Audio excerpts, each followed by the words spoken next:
Hello, this is Liam Hanlon. This is Neanderthals Were Human. It's part of a wider series of videos I've made. This is part of Evolutionists Say the Darndest Things, and this would be Evolutionists Say the Darndest Things Part 5, but it's more specifically focusing on Neanderthals being human, and the current trajectory of science is telling us that Neanderthals weren't human. They were a separate species, but I've made a series of videos about evolution and how there is no science to back up the theory of evolution, and they have had to separate the human species in the past to fit in with their theory, but I'm about to try and explain and prove that there is no separation between humans that lived now and humans that lived even millions of years ago. There is no separation. The only difference is that we are more technologically advanced now, but that doesn't mean that people weren't humans in the past. They just didn't have the same technology.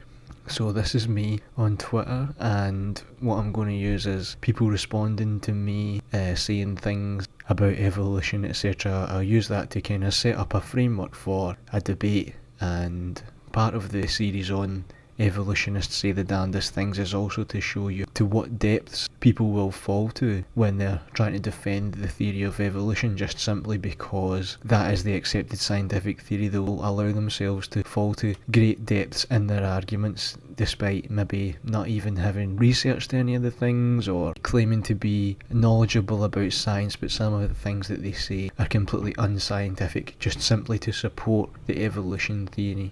And again, they might not have even looked at any alternative views or the science behind any alternative views of the world. So this is me saying that evolution is exposed again because Neanderthals exhibited behavioural modernity, meaning they were humans. And I linked to an article about the so-called Neanderthal Man who had a bone multi-tool, which is not. Current science would say that Neanderthals didn't have the intelligence to make a multi-tool, but they did have multi-tools, and they had things that were much more advanced than that also. And behavioural modernity is the current method of proving what a modern human is. And if we can prove that Neanderthals had behavioural modernity, then we also, by extension, prove that they were fully modern humans, the same as you and me walking about today. So what did evolutionists say when I said that Neanderthals were behaviourally modern? So this guy came in and he said, so Homo erectus is the same as Neanderthals? So that's him saying that he's fully immersed in the scientific theory of evolution, which would say that Homo erectus and Neanderthals, there were several species of human, and trying to put my view down by saying that Homo erectus and Neanderthals are clearly different. How can you possibly say anything else? But he doesn't probably know about behavioural modernity and the advanced things that Neanderthals, so-called Neanderthals, could do. So then he said, we must have got into a debate about humans coming from apes, and I would have said that I didn't accept that. It looks like I would have said at some point that humans can't have sex with apes or have children with apes, so therefore they cannot be the same species. And he's saying, no, humans are apes, therefore humans can have kids with a member of apes facepalm. So he's being completely disingenuous there, and what he's saying is that because humans can have sex and have children with humans, he's saying that that is analogous to the fact that humans would be able to have children with apes. So he's being completely disingenuous there, just simply to protect the evolution theory. Then he went on again and he said, all humans are apes, therefore humans can mate with a species of ape. Lol.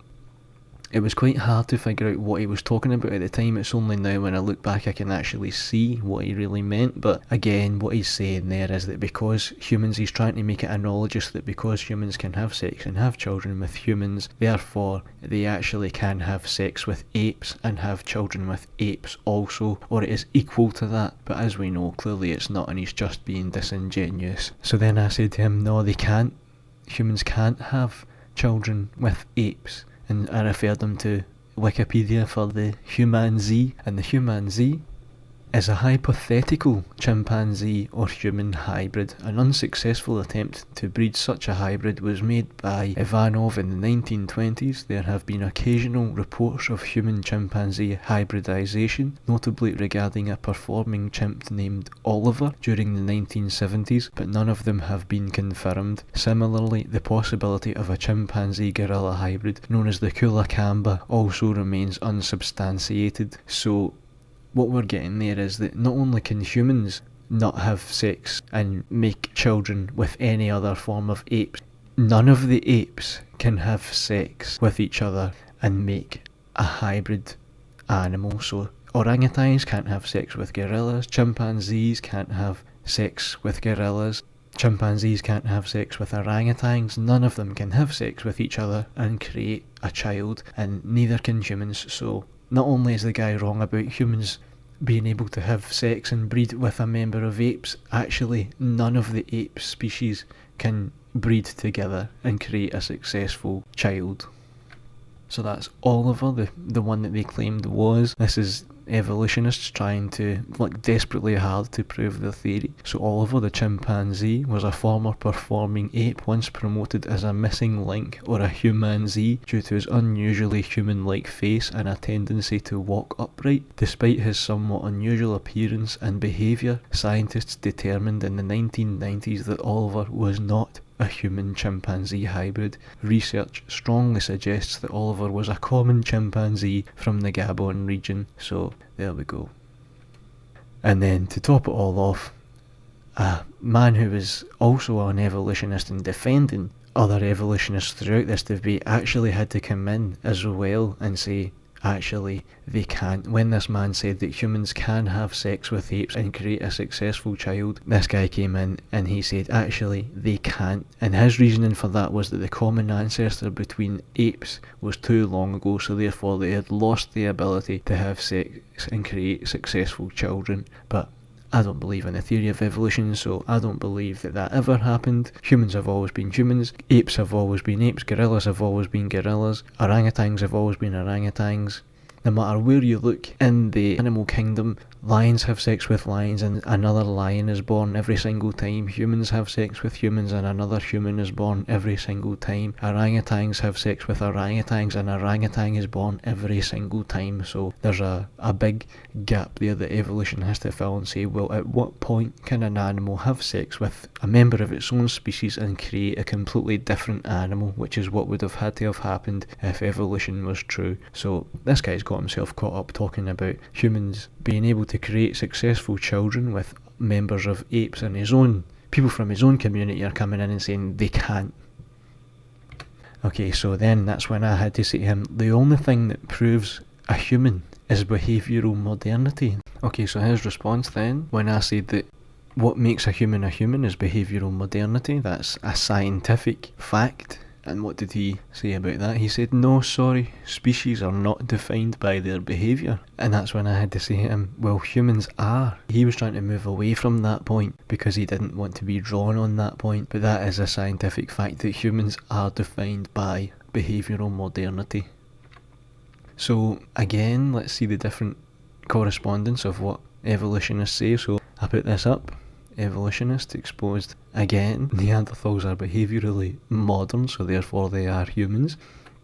And then evolutionist came in and he says, oh dear, everybody knows they were human. So this is the article that I was put up about one of the explanations that I had for Neanderthals being behaviourally modern. Were Neanderthals smarter than we thought? 60,000-year-old bone multi-tool suggests cavemen were complex creatures. The tool made from reindeer bone was unearthed in Burgundy, France. It suggests Neanderthals knew how to use bones to make useful devices. This skill was previously only attributed to our species, Homo sapiens. This reduces the gap between the two species and prevents us from saying that one was technically superior to the other. So that's very interesting. It falls on the path of what I'm saying. Neanderthals have a reputation for being lumbering cavemen with low IQs, but a new discovery suggests they may have been more intelligent than we think. A 60,000-year-old multi-purpose bone tool unearthed in France suggests Neanderthals understood how to use bone to make useful devices. This skill was previously attributed to our species Homo sapiens and casts a new light on evolution 250,000 to 28,000 years ago, which is the time that they say Neanderthal Man reigned. This is the first time a multi-purpose bone tool from this period has been discovered, said Luke Dyson from University of Montreal. It was long thought that before Homo sapiens, other species did not have the cognitive ability to produce this type of artifact. This discovery reduces the presumed gap between the two species and prevents us from saying that one was technically superior to the other. The production of bone tools by Neanderthals is open to debate. For much of the 20th century, scientists were reluctant to recognise the ability of this species to use materials like bone in this way, and the reason that they were reluctant to recognise that ancient humans could use multi-bone tools and had the brain capacity to know how to make them and what to do with them is because basically it proves that Neanderthals were behaviourally modern, therefore there is no distinction between modern humans and them. However, over the past 2 decades, a number of discoveries have indicated the use of hand materials from animals by Neanderthals. Our discovery is an additional indicator of bone work by Neanderthals and helps put into question the linear view of the evolution of human behaviour, Professor Dyson said. Evidence of meat butchering and bone fracturing to extract marrow are seen on the tool, and other marks suggest the use of the bone fragment for sharpening the cutting edges of stone tools. Chipping and a significant polish show the use of the bone as a scraper, according to the study. So they've used that bone for many different purposes. They've extracted the marrow from it also, they've ate the meat from it, and that's what it looks like there. Evidence of meat butchering and bone fracturing to extract marrow are evident on the tool.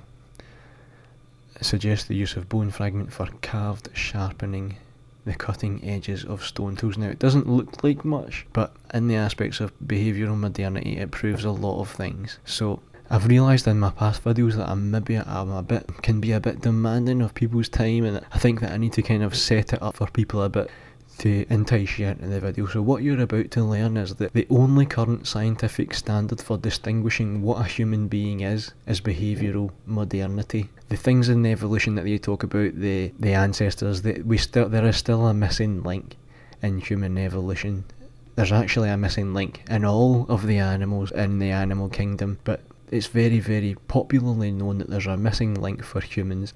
But what evolution won't tell you is that there is no real scientific evidence for any missing links, and the only scientific standard that we can actually rely on is behavioural modernity. So that you'll learn what behavioural modernity is. You'll see a long list of examples of how Neanderthals were behaviourally modern. You will see how Neanderthals had modern behaviour that is typified in human beings today. So you'll see a lot of what we consider to be advanced in what we do in our normal behaviour today. Neanderthals were also doing that millions of years ago. You will see indications that Neanderthals had advanced technologies that are hard to decipher even for the modern science of today, and you will see evolutionists' claims of what Neanderthals actually are and what they try and say Neanderthals are. So after you've seen what I think Neanderthals are, I'll show you what they are saying that Neanderthals were. So let's go to behavioural modernity now then. Behavioural modernity is a suite of behavioural and cognitive traits that distinguishes current Homo sapiens from anatomically modern humans, hominins and other primates. Although often debated, most scholars agree that modern human behaviour can be categorised by abstract thinking, planning depth, symbolic behaviour, interested in making art and music, exploitation of large game, blade technology, and other things. Underlying these behaviours and technological innovations are cognitive and cultural foundations that have been documented experimentally and ethnographically. Some of these human universal patterns are cumulative cultural adaptation, social norms, language, cooperative breeding, and extensive help and cooperation beyond close kin. These traits have been viewed as largely responsible for the human replacement of Neanderthals in Western Europe, along with the climatic conditions of the last vast glacial maximum and the peopling of the rest of the world. So archaeologically, a number of empirical traits have been used as indicators of modern human behaviour. While they are often debated, a few are generally agreed upon. Archaeological evidence of behavioural modernity are: if you bury your dead, if you fish, if you create art, if you use paint, if you are interested in jewellery, if you use bone for making tools, if you transport your resources over long distances or there is evidence of worldwide trade, if you use blades, if you have diversity, standardisation and regionally distinct artefacts, if you use hearths on your fire, and if you use composite tools. So the list, I suppose, even if you did one of these things, you could be considered as being behaviourally modern. But I suppose you would have to accumulate a few of these things and then you would be considered as behaviourally modern, and I'm going to prove basically as we go through the slides. Now just to return to this guy, this is from a completely different argument, but it's more to concentrate on this part of what he's saying here. So I said that Neanderthals were human, and he says the truth is Neanderthals are our nearest cousin of hominid. So that means that we've got one evolutionist. When I said that Neanderthals were human, he's saying everybody knows they were human.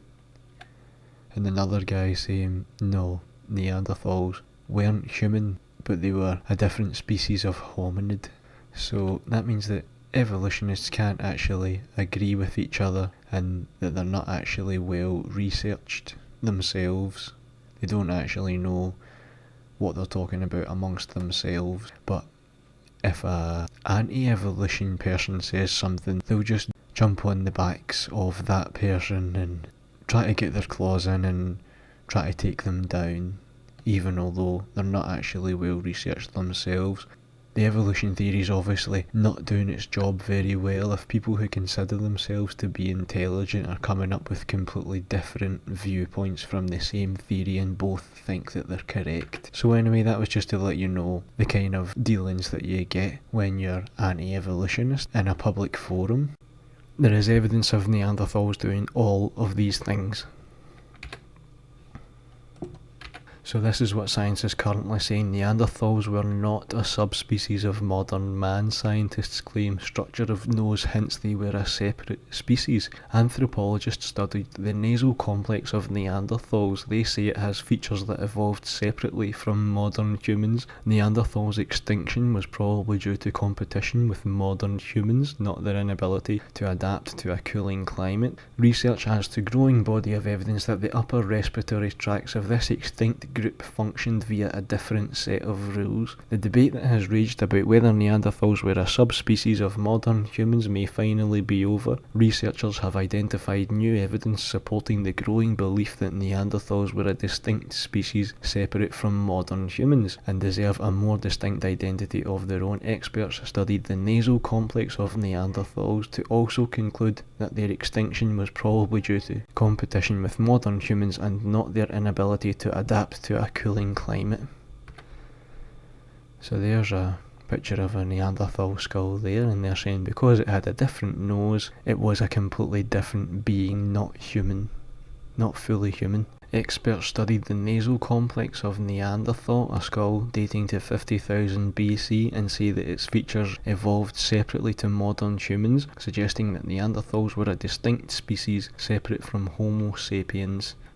Okay, so what I'm saying is that they weren't, and the reason for their wider nose is because they were humans who had adapted to living in an ice age. Now, I think later on in the slides I'll explain it in a more detailed manner, but your actual DNA can't physically change, but there are DNA switches which can be turned off and on, which would give you a range. Then that gives you a range within that DNA code. It gives you a range of switches that can be selected and turned off and on. So all Neanderthal Man was a human being who was adapted to living in an ice age, and the wider nose was to take in more oxygen in a mountainous environment and in a cold environment where the air is thinner. So the last glacial period, popularly known as the Ice Age, was the most recent glacial period within the Quaternary glaciation, occurring during the last 100,000 years of the Pleistocene, from approximately 110,000 to 12,000 years ago, which falls in when they say Neanderthal Man reigned. Scientists consider this Ice Age to be merely the latest glacial event in a much larger ice age, one that dates back over 2 million years and has seen multiple glaciations. Okay, so during that time period, Canada was nearly completely covered by ice, as well as the northern part of the United States were both blanketed by the huge Laurentide ice sheet. Alaska remained mostly ice-free due to arid climate conditions. Local glaciations existed in the Rocky Mountains and the Cordilleran ice sheet, and as the ice fields and ice caps in the Sierra Nevada in northern California. In Britain, mainland Europe and northwestern Asia, the Scandinavian ice sheet once again reached the northern parts of the British Isles, Germany, Poland, Russia, extending as far east as the Taimyr Peninsula in western Siberia. The maximum extent of western Siberian glaciation was reached approximately 16,000 to 15,000 years ago, and thus later than in Europe, which was 20,000 to 16,000 years ago. Northeastern Siberia was not covered by a continental scale ice sheet. Instead, large but restricted icefield complexes covered mountain ranges within northeast Siberia, including the Koryak Mountains. So basically, let's just say that the North Pole was massive and it's coming down, covering large parts of Canada and America. It's covering probably about a quarter of the northern hemisphere. It's covering the northern European countries, and it's also covering places in Asia. So that's what it looked like in Europe. And that's where they've found a lot of the Neanderthal remains. And I'm saying that's why they had a bigger nose, because they were humans who were adapted to living in an ice age. And just because a gene code can adapt to certain situations doesn't mean that a human can give birth to anything but a human. All animals can live, all animals and all flowers and plants, they can create variety within their genetic code, but it stays within that species, it stays within that genetic code. You can't have, for want of a better phrase, you can't have macroevolution, one species giving birth to another species. Species can only give birth to children that are like themselves. So Neanderthals, named after the valley where they were found, which is in Germany, which is where the Ice Age was, were a species or subspecies of human in the genus Homo, which became extinct between 40,000 and 30,000 years ago. They were close related to modern humans, having DNA over 99.5% the same. Remains left by Neanderthals include bone and stone tools, which are found in Eurasia from Western Europe to Central, Northern and Western Asia. Again, the Ice Age. Neanderthals had a higher volume to surface ratio with shorter legs and a bigger body compared to Homo sapiens, because they inhabited higher latitudes in conformance with Bergmann's rule, and their larger stature explains their larger brain size, because brain size generally increases with body size. Their average cranial capacity was notably larger than average modern humans, indicating that the brain size was larger. So what I'm saying is this is completely consistent with what I'm saying, that Neanderthals were just humans who were adapted to a cold climate, because as we're about to find out now, Bergmann's rule is an ecographic principle that states that within a broadly distributed taxonomic clade, populations and species of larger size are found in colder environments and species of smaller size are found in warmer regions. Although originally formulated in terms of species within a genus, it has often been recast in terms of populations within a species. It is also often cast in terms of latitude, so that's the graph there showing the average body size of a moose, and it goes up as the moose lives in colder environment. The rule is named after 19th century German biologist Karl Bergmann, who described the pattern in 1847, although he was not the first to notice it. Bergmann's rule is most often applied to mammals and birds which are endotherms, that's warm-blooded, but some researchers have also found evidence for the rule in studies of ectotherms such as the ant. While Bergmann's rule appears to hold true for many mammals and birds, there are exceptions. Okay, so human populations who live near the poles, including the Inuits, Aleuts and the Sami people, are on average heavier than populations from mid-latitude, consistent with Bergmann's rule. They also tend to have shorter limbs and broader trunks, consistent with Allen's rule. In 1937, German zoologist and ecologist Richard Hess proposed an extension of Bergmann's rule. Hess's rule, also known as the heart-weight rule, states that species inhabiting colder climates have a larger heart in relation to body weight than closely related species inhabiting warmer climates. So that's all completely consistent with what I'm saying, that Neanderthals were humans, but they were just people who were adapted to living in a cold climate, and we have scientific evidence of that in the Inuits, the Aleuts and the Sami peoples. So Homo sapiens, that's the original bones that they found for Homo sapiens there. There's the skull they found for two different Homo sapiens. Anatomically, modern humans first appear in the fossil record in Africa about 200,000 years ago, and studies of molecular biology give evidence that the approximate time of divergence from the common ancestor of all humans was 200,000 years ago. Okay, so that's what they are saying. That's the current belief in science, right? The current belief in science is that Homo, this evidence here for Homo that you can see, he is the farthest back modern human, okay? And if that was to be disproven and pushed back further, then that would be a big problem for evolution, because it means that anatomically modern humans were living millions of years before they say that humans were even on the planet, and with their theory it takes millions of years for, it would have took millions of years for apes to become man. But if we can push back when modern humans have actually been found, then there's a big problem there for evolution to explain how apes became humans in a very quick way. And so we're about to find that out now, obviously. Mysterious fossils reveal new species of early human. A thick-jawed hominid lived alongside Lucy 3.4 million years ago. So Lucy is the big current evolution evidence that basically saying that Lucy is the first example of a human, an ape coming down from the trees and using bipedal movement. But if we can then say that there was modern humans who lived alongside Lucy, then evolution's got a lot of explaining to do, because it means that modern humans never came down from the trees. That's what it means. So, and now they are finding humans from millions of years ago, but if you go to textbooks and Wikipedia and things like that, they'll still be quoting Lucy as this missing link, but there were already modern humans living then. So let's go into that. Scientists have named the new species Australopithecus dieremeda. Discovery suggests our evolutionary roots are more complex than believed. Several early human species seem to have lived side by side in East Africa. The new species had a thick jaw with small front teeth and thick enamel. Previously unknown species of early human which lived alongside the famous ancestor known as Lucy has been discovered in Ethiopia. Anthropologists studied jawbones and teeth found in the Warsano Millet area and identified them as belonging to a new human which lived 3.4 million years ago. They have named the species, which appears to have dental features previously thought to have appeared much later in the Homo species. So there's the jaw that they found.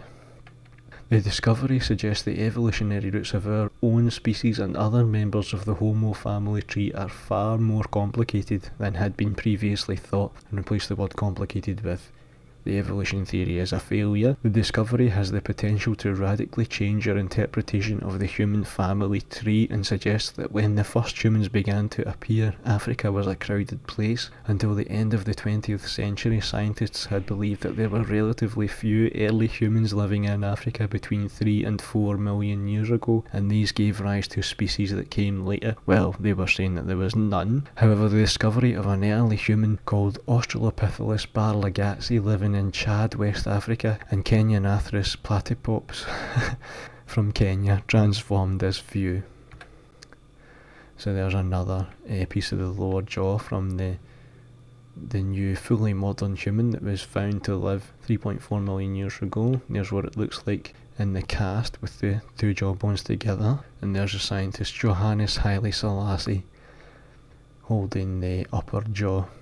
So let's also look at Australopithecus barlagatzlea. Okay, so Australopithecus barlagatzlea is a fossil hominin discovered in 1995 by the paleontologist Michael Brunet in the Bar El Ghatsal Valley near Koro Toro in Chad, named after the valley where it was discovered. Australopithecus barlagatzalii was dated by beryllium-based radiometric dating as living about 3.6 million years ago. The find consists of a mandibular fragment, a lower second incisor, both lower canines and all four of its premolars still affixed within the dental alveoli. The specimen locality is 2,500 kilometres west of the East African Great Rift Valley, making it far removed from what broadly was thought to be the cradle area of human evolution. Burnet named it Abel. The mandible has similar features to the dentition of Australopithecus afarensis, which fact has caused researcher William Kimball to argue that Abel is not a separate species but falls within the range of variation of the species Australopithecus afarensis. By 1996, Burnet and his team classified as the holotype specimen for Australopithecus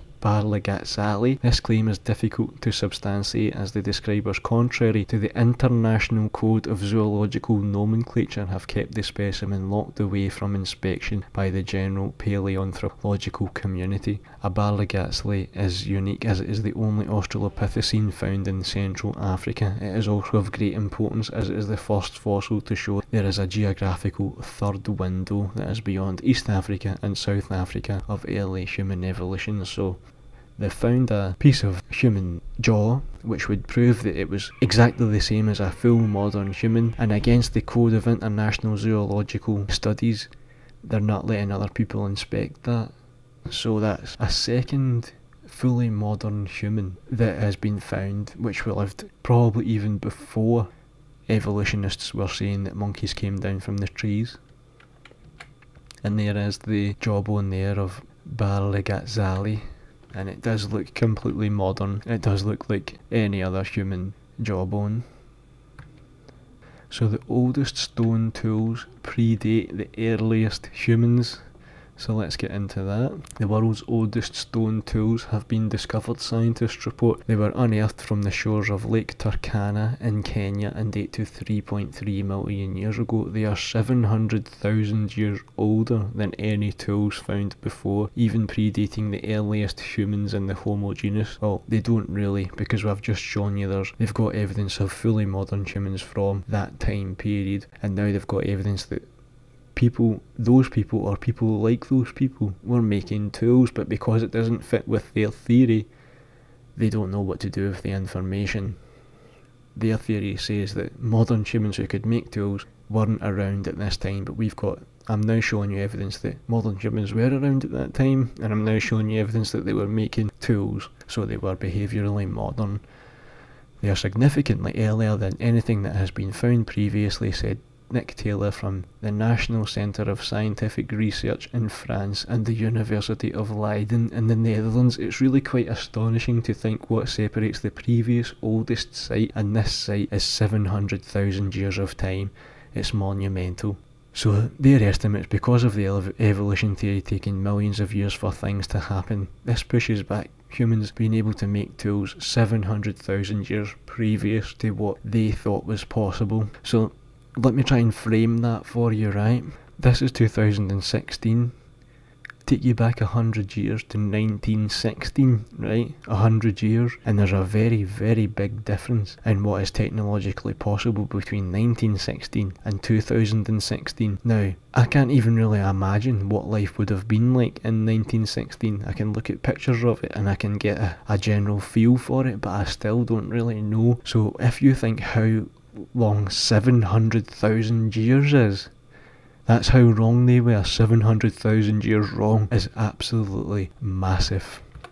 Neither of these species was assumed to be particularly intelligent. They had both human and ape-like features with relatively small brains. However, the tools suggest they may have been smarter than assumed. Obviously they were, but they don't want to commit to that because it doesn't fit their theory. Dr. Ignacio de la Torre from University College London's Institute of Archaeology described this as a game-changing find. It's the most important discovery in the last 50 years, he told BBC News. It suggests that species like Australopithecus might have been intelligent enough to make stone tools, that they had the cognitive and manipulative abilities to carry tasks like this out. So the Australopithecus species is where they say that Lucy falls into, so they're saying that Lucy was basically the first monkey to get out of the trees and walk on hind legs. Now, there's a big difference between being able to walk and then being able to make stone tools, so either way there are big questions in what they're saying, because if Lucy came down from the trees, then its cognitive, its mental capacity didn't evolve in the same line that evolutionists say is possible, because Lucy was basically making tools as soon as she got out of the trees, and what they say, according to the theory of evolution, that wouldn't be true. I think it's more likely, from what I'm saying, is that there was modern humans around at that time, and modern humans had the ability to make tools, and Lucy is just a monkey. That's all that Lucy was. I could show you evidence that Lucy wasn't even bipedal, and what they couldn't actually get Lucy's hip bone to fit together in the way that they thought it should fit together, so they actually used a power saw on it to make it look like it was a bipedal monkey, but it actually wasn't. So I could show you that at some point as well if you want, or you could look into it yourself, but that's true. So Lucy actually wasn't a human. Lucy was just a monkey. They're mistaking it for a human.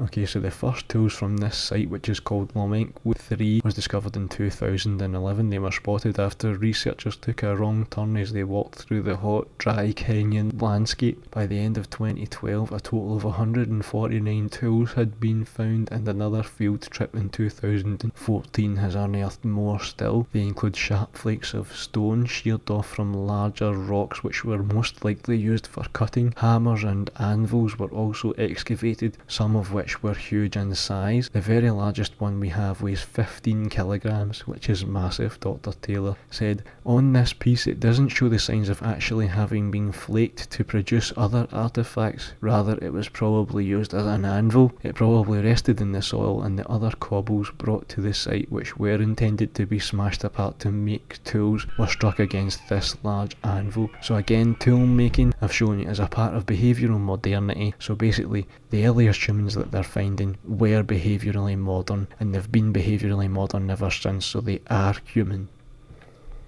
Okay, again, it doesn't look like much, but that's the anvil that they're talking about.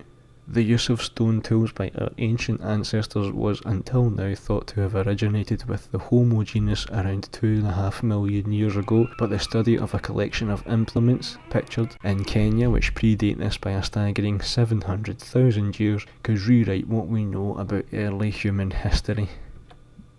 So this is the timeline of human prehistory. If you go to Wikipedia and you click on the 10th millennium BC, which was 10,000 years before Christ, it'll show you a breakdown of what happened in that 1,000 years, the 10,000th year before Christ. And if you go to 11th millennium before Christ, which was the 11,000th year before Christ, it'll take you to the timeline of human prehistory. So up to 10,000 years ago, they have enough evidence to break it down, but after 10,000 years, would be 12,000 years ago.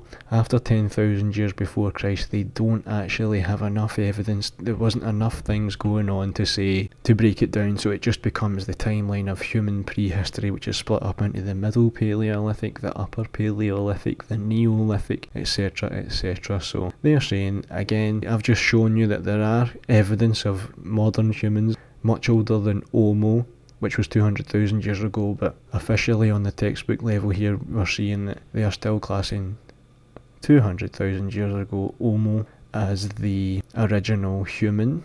But the other thing that's interesting here is that 70,000 years ago, the earliest example of abstract art is from the Balombos cave in South Africa. And I'm going to take you now and show you that, which falls within the time of when the Neanderthals lived. So let me tell you about how complex the so-called Neanderthals were. Bolombos Cave. The most informative archaeological material for Bolombos Cave includes engraved ochre, engraved bone processing kits, marine shell beds, refined bone and stone tools, and a broad range of terrestrial and marine faunal remains, including shellfish, birds, tortoise and ostrich, eggshell and mammals of various sizes. These findings, together with subsequent reanalysis and excavation of other Middle Stone Age sites in southern Africa, have resulted in a paradigm shift with regards to the understanding of the timing and location of the development of modern behaviour.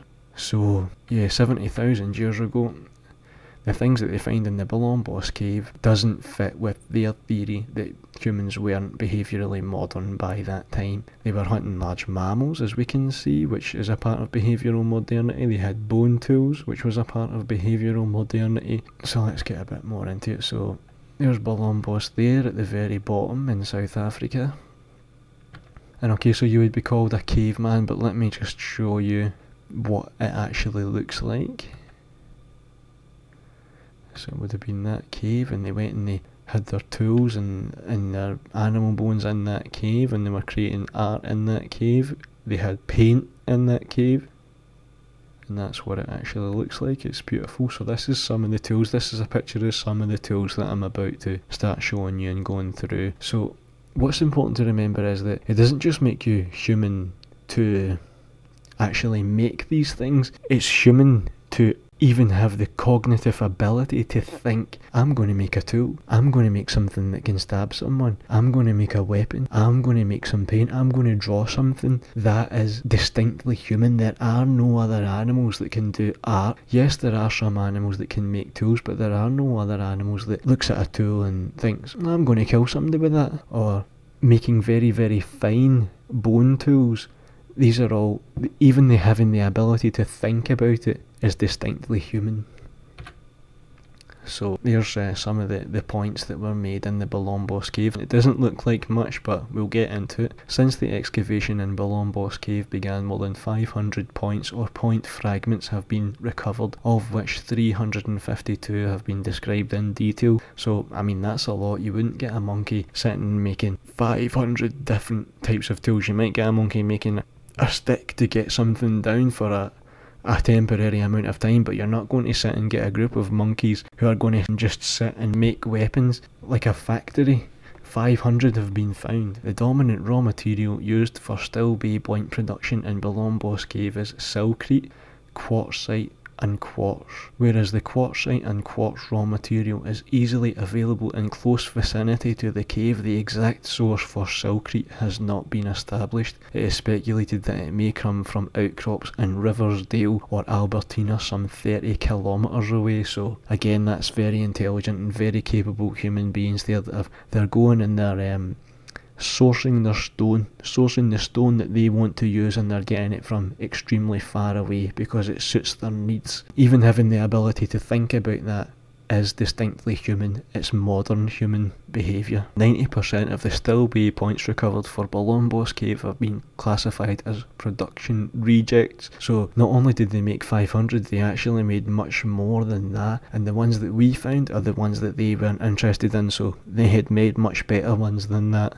And preliminary analysis of the lithic material from the CC unit suggests that the majority of the lithic debitage are byproducts of bifacial point manufacture.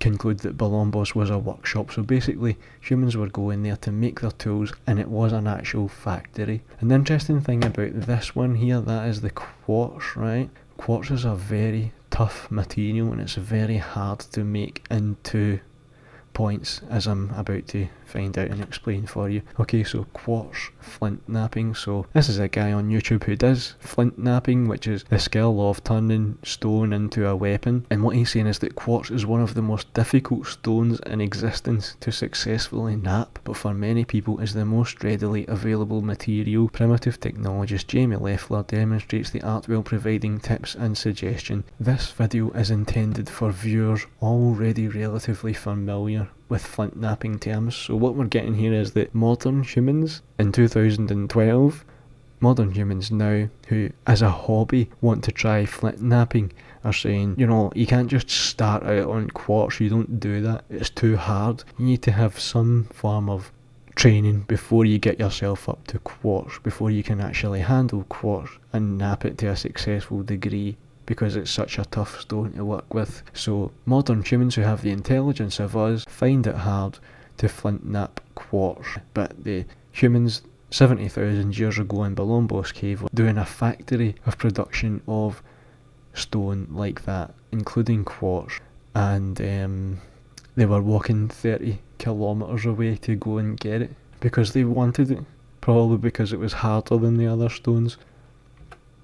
Here's another wee example here. Knapping quartz. Hi, does anyone on here have any experience of knapping quartz? The pure milky white kind. We don't have any flint here in UP of Michigan, and being new, I'd like to use something readily available, and I'm sure that the native Indians would have used it since we have a ton of it here. If anyone can lend some assistance, I'd be much appreciative. Does anything have to be done to it, like heat treating? Please help a newbie, thanks. Okay, so an experienced guy comes in and says, I don't want to be discouraging, but set your hopes low with quartz to avoid disappointment. It can be worked, but it's not a material that will give you much positive feedback.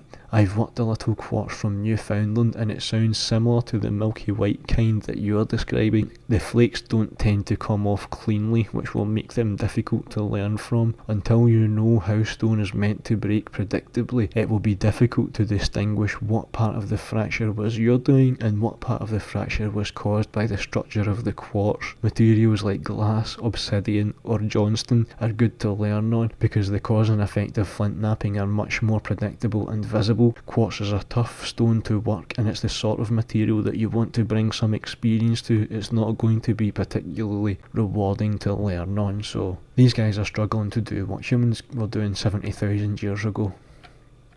Okay, so this is what would have been required to do the flint knapping. This is exactly what the people in the Balombos Cave did.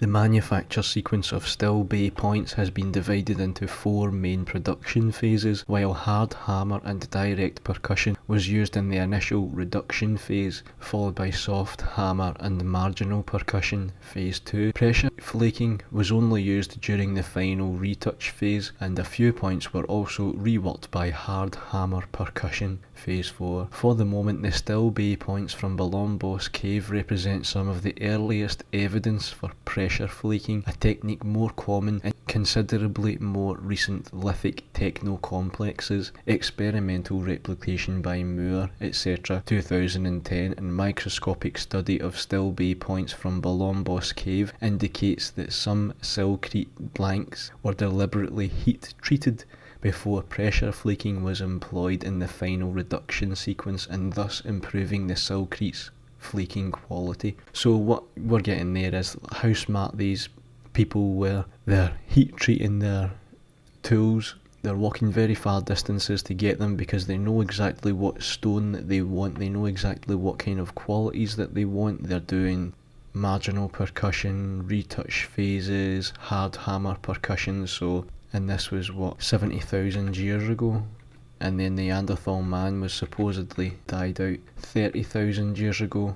So the Neanderthal Man that they say just one step away, or was a grunting ape-like being that could barely speak. We're finding out that these people, they were humans and they had the mental capacity to think about what they were doing, why they wanted to do it. They were looking at their environment, they were figuring out things about their environment, how they could improve their lifestyles, how they could have better lifestyles, and they were doing very complex kind of scientific and hard labour.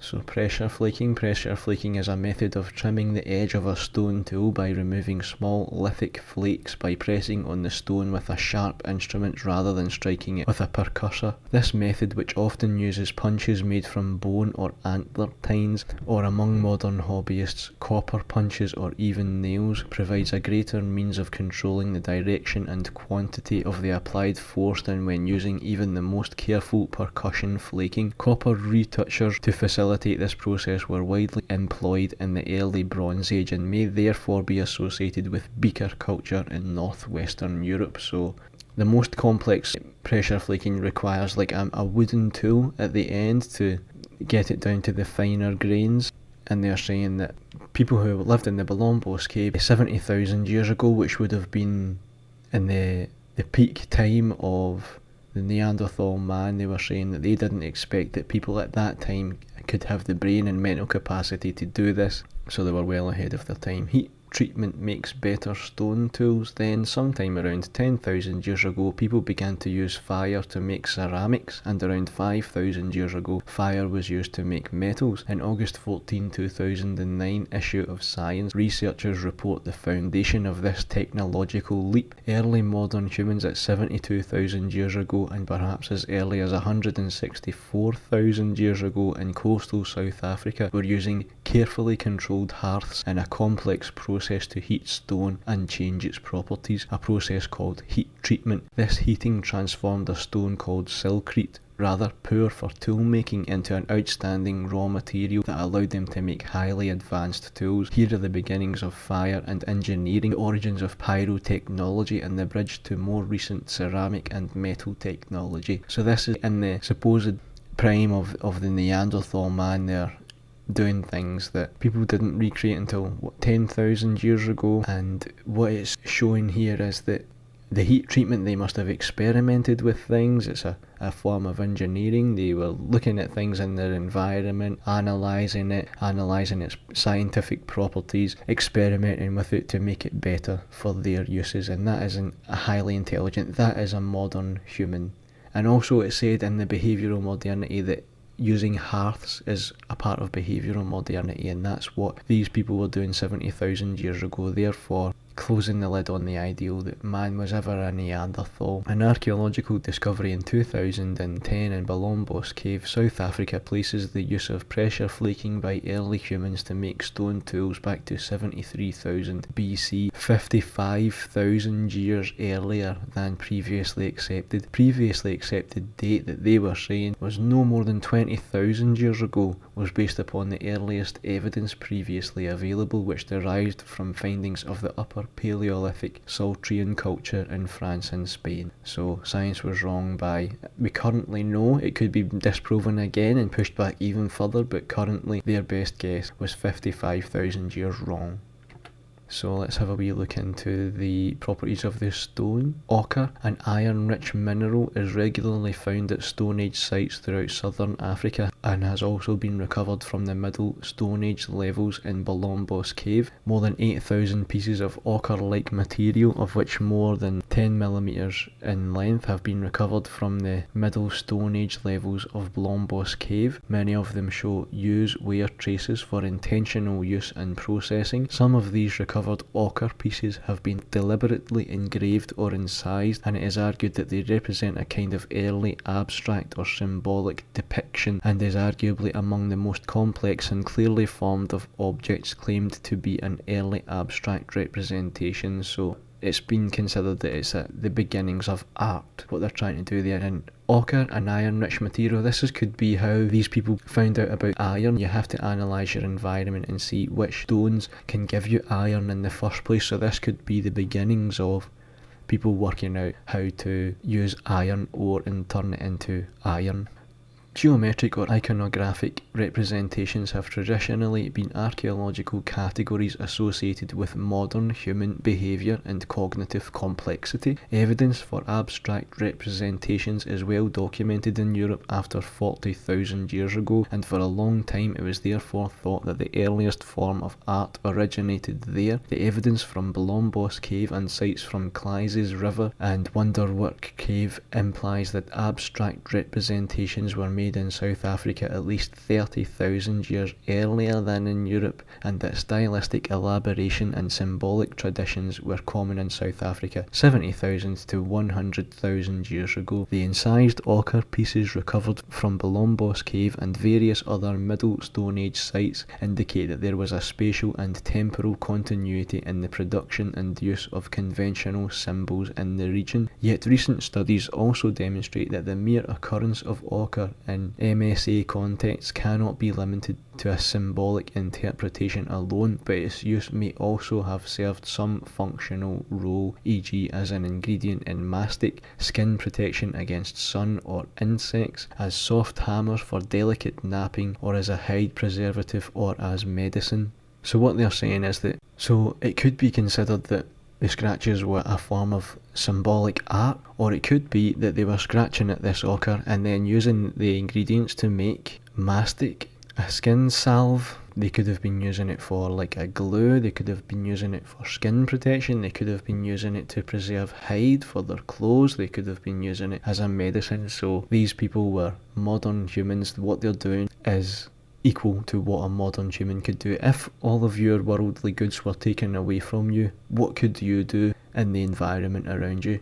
No different to what these people can do, in fact probably less so. So these people were working things out in their environments, and they were intelligent enough to do it. And behavioural modernity isn't just can you do it or have you figured it out, it's even having the capacity, the brain capacity to actually think, I can manipulate my environment, I can use things around me to make my life better. That is modern human thinking, intelligent thinking. So this is the little shells that they had the ochre in, which was used, I think they were using it to make paint. In 2008, an ochre processing workshop consisting of 2 toolkits was uncovered in the 100,000-year-old levels at Blombos Cave, South Africa. Analysis shows that a liquefied pigment-rich mixture was produced and stored in the shells of 2 Haliotosis midae, and that ochre, bone, charcoal, grindstones and hammerstones also formed a composite part of the toolkits, as both toolkits were left in situ, and as there are few other archaeological remains in the same layer, it seems the site was used primarily as a workshop and was abandoned shortly after the pigment-rich compounds were made. Junsand then blew into the cave from the outside, encapsulated the toolkits, and by happenstance ensured their preservation before the next occupants arrived, possibly several decades or centuries later. So the people in the Blombos Cave had a workshop of tools, making tools, and they also had a workshop of making pigment-rich mixture. So paint sounds like paint to me, and there's what they would have looked like. That's how the size they are in a human hand. And even making paint is a behaviourally modern thing. It suggests that you're going to do something artistic with it. The application or use of the compound is not self-evident. No resins or wax were detected that might indicate it was an adhesive for hafting. Possible uses could include painting a surface in order to decorate or protect it, or to create a design. The recovery of these toolkits at Blombos Cave nevertheless adds evidence for early technological and behavioural developments associated with Middle Stone Age humans. It documents the first known instance for the deliberate planning, production and curation of a pigmented compound and for the use of a container. Evidence for the complexity of the task includes procuring and combining raw materials from various sources, implying they had a mental template of the process that they would follow, possibly using pyrotechnology to facilitate fat extraction from bone, using a probable recipe to produce the compound, and the use of shell containers for mixing and storage for later use. An elementary knowledge of chemistry and the ability for long-term planning suggests conceptual and cognitive abilities previously unknown for this time, and serves as a benchmark during the early evolution of the technological and cognitive abilities of Homo sapiens in southern Africa. So these people were behaviourally modern. They lived during the time period of the Neanderthal. I'm saying that there were no Neanderthals. There only ever have been behaviourally modern human beings. That's all there ever have been. They maybe had less technology, which would make them seem more primitive, but they actually weren't. If there was an extinction event in our world, who would survive and who wouldn't survive? It would be hard to actually know who would survive and who wouldn't survive, but certainly we would be no more or less prepared than these people were. In fact, these people are probably much better prepared than us, and I've been trying to explain all the different things that prove that how smart these people were and how behaviourally modern they were, but this was much better than me saying they were using pyrotechnology, fat extraction, recipes, containers, chemistry, long-term planning, so that's all. The Neanderthal Man would not have been capable of that. Current science says that the Neanderthal Man was a completely separate species. Because that's not fallen into, these people in the Bolombos cave lived within the time period of the Neanderthal Man, but because it doesn't fit with their theory, they're saying it's Homo sapiens.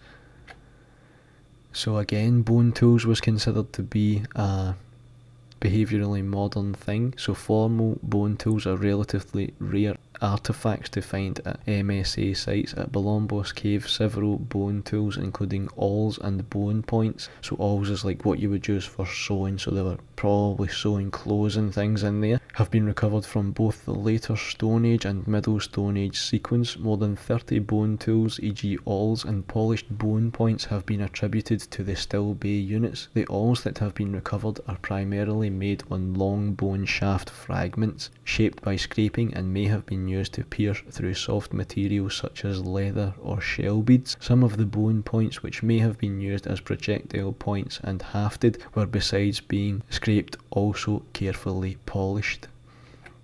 The final production phase of the tool, it has been questioned whether the polish have improved the bone tool's functionality, and it has been hypothesized the polish might represent a technique applied deliberately to primarily enhance the bone points' aesthetic quality and to give them added value. The polished bone points may have formed part of a material cultural exchange system amongst groups to maintain or even enhance social relations, perhaps similar to the stone point exchange systems observed ethnographically. The behavioural and evolutionary significance of prehistoric bone shaping is, however, not entirely clear and has been and still is critically examined and discussed by academics. So we've got possible evidence of a materialistic culture for them as well, trade with other tribes, and just a kind of showing off. It might not be trade, it might be that they're just showing off amongst each other for social status, and that is again behaviourally modern. So this is what the as I say, when you go into the 11th millennium BC, you actually get just a big kind of description of ancient history. After that, we can break it down better and we can say 10,000 years ago this was happening, 9,000 years ago this was happening, but before 10,000 years before Christ, we don't actually have a detailed knowledge of what was happening in particular time periods, so we've just put it together in various, broken a whole lot of history down into smaller chunks. So 42,000 years ago, the earliest evidence of advanced deep sea fishing technology at the Jaramalai cave site in East Timor. These are the types of things that were happening in ancient history. So fishing, as we've seen before, is a behaviourally modern thing to do, and 42,000 years ago falls within the time of the Neanderthal Man. So let's see what that actually is when we look into the detail of it. So the Aborigines were actually very good sailors, and they were the first people 42,000 years ago to have evidence of fishing in the deep sea. Not just fishing, but fishing in the deep sea. I can't remember where the Aborigines are considered to have originated from, if they originated in Australia or the Polynesian islands. Let's just say they started in Australia and then they managed to get to Timor, and they populated Timor also, and they were doing deep sea fishing in the Timor Sea. So in boats 42,000 years ago, they made it 426 miles, which is very, very impressive indeed. And they populated not only Australia, but they populated the Polynesian islands, and they done deep sea fishing in the Timor Sea. So there's the hooks they were using 42,000 years ago. The world's oldest fish hook has been found unearthed at a site in East Timor, alongside evidence that modern humans were catching fish from the open ocean as far back as 42,000 years ago. The oldest previously known fish hooks are associated with the beginnings of agriculture, which in Southeast Asia was around 5,500 years ago. So previously they thought it was only possible for humans to do deep sea fishing 5,500 years ago, but the Aborigines have evidence of doing that 42,000 years ago. Again, during the same time period as the Neanderthal, when science was saying that man was an ape-like being. The team also found more than 38,000 fish bones at the site, dating the oldest back to 42,000 years ago. Some were from inshore species, but almost half were from pelagic species, fish that dwell in the open ocean, providing the oldest known evidence of humans fishing far from shore. The most commonly found pelagic species at the site were tuna, but there was also evidence of humans eating sharks and rays, among others. So think how hard that would be to fish for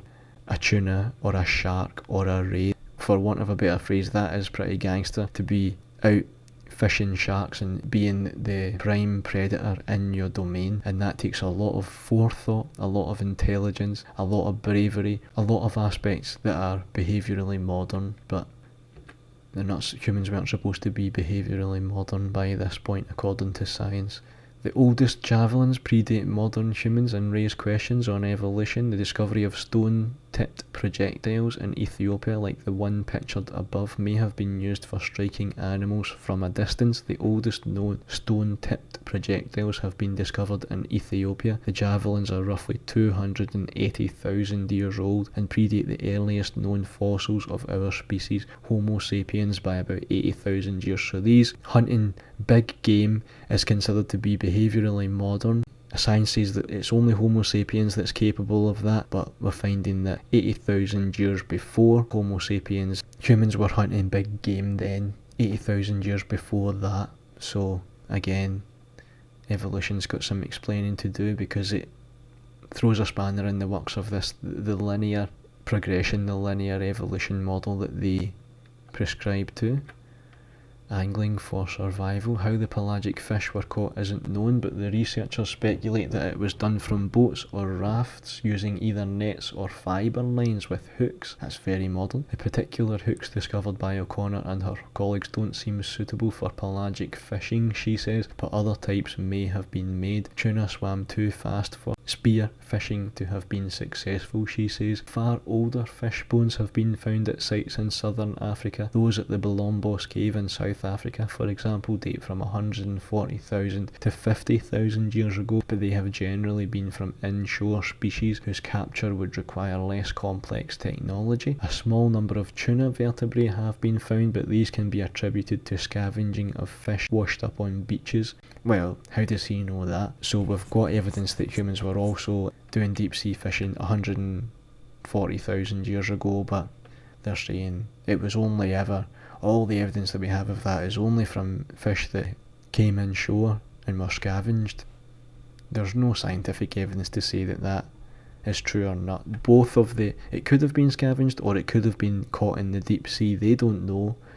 So there's no point in trying to narrow it down. No one knows. An archaeologist at Stanford University in California who has worked extensively in the region, the oldest known fishing tackle from the vicinity dates from around 12,000 years ago, but it includes only bone gorges and net sinkers, probably used exclusively inshore, he adds. Okay, so there is a big problem with evolution, because there are people in the modern world who choose to live a backward lifestyle. Let's say a backward lifestyle. There are people in the modern world who live in tribes. They still live off the land and they don't let any people from the outside in. So what we're saying is that in the modern world, okay, there are people who live advanced lifestyles and there are people who live backward lifestyles, for want of a better word, a tribal lifestyle. Now, that totally disproves evolution just there in one go, because evolution says that there is a constant linear progression from base level form to a more higher form, and there's nothing that you can do about it. It's just part of the progress of genetics. There's nothing you can do about it. It just progresses and there's nothing that can be done about it. But in every single instance, in the Egyptian times, the Egyptians were very advanced, but they also lived alongside people who again lived tribal lifestyles and nomadic lifestyles, and it's still the same today. And what I'm saying is that it's been the same in every single era of man, and some of the people that we're finding evidence maybe of some advanced people fossils from millions of years ago, and we're also finding evidence of some people who weren't so advanced millions of years ago. But the crux of what I'm saying is that they were both human. Everyone has always been human. But they're saying, because they're trying to prove this linear progression thing, they're saying that in the past people could only do certain things, but everything that I'm showing you is showing that the people from the past were as behaviourally modern as us. So here's evidence of people in the modern world who choose to live a kind of tribal or nomadic lifestyle. Incredible pictures of one of Earth's last uncontacted tribes firing bows and arrows in a thick rainforest along the Brazilian-Peruvian border. These tribes people are thought never to have had any contact with the outside world. One man points at the plane while the others ready their weapons. Uncontacted Indians emerge, illegal logging blamed. Highly vulnerable uncontacted Indians have made contact with a settled indigenous community. So what would happen if our society was completely wiped off of the face of the earth, but then the only people who survived were these uncontacted Indians here? What would be left of our culture 20,000 years from now, or 100,000 years from now, if man then didn't find any evidence of civilized life and they only found evidence of the uncontacted Indians? They would say, well, these were ape-like beings who had only just came down from the trees. Well, that's definitely not the case. These people are fully human. Some people choose to live backwards or nomadic or tribal lifestyles, and some people choose to live advanced lifestyles, but we are all human and we always have been.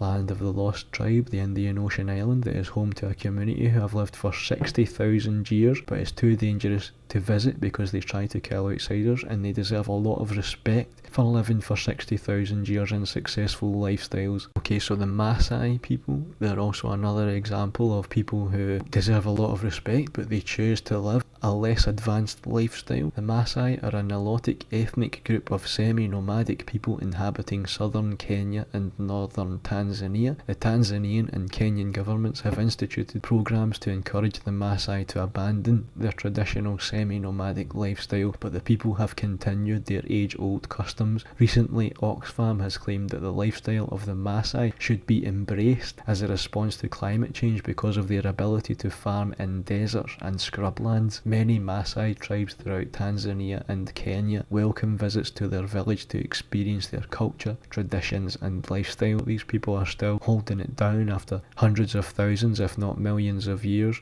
and they can farm in scrublands and deserts, which is excellent. There's the Maasai there.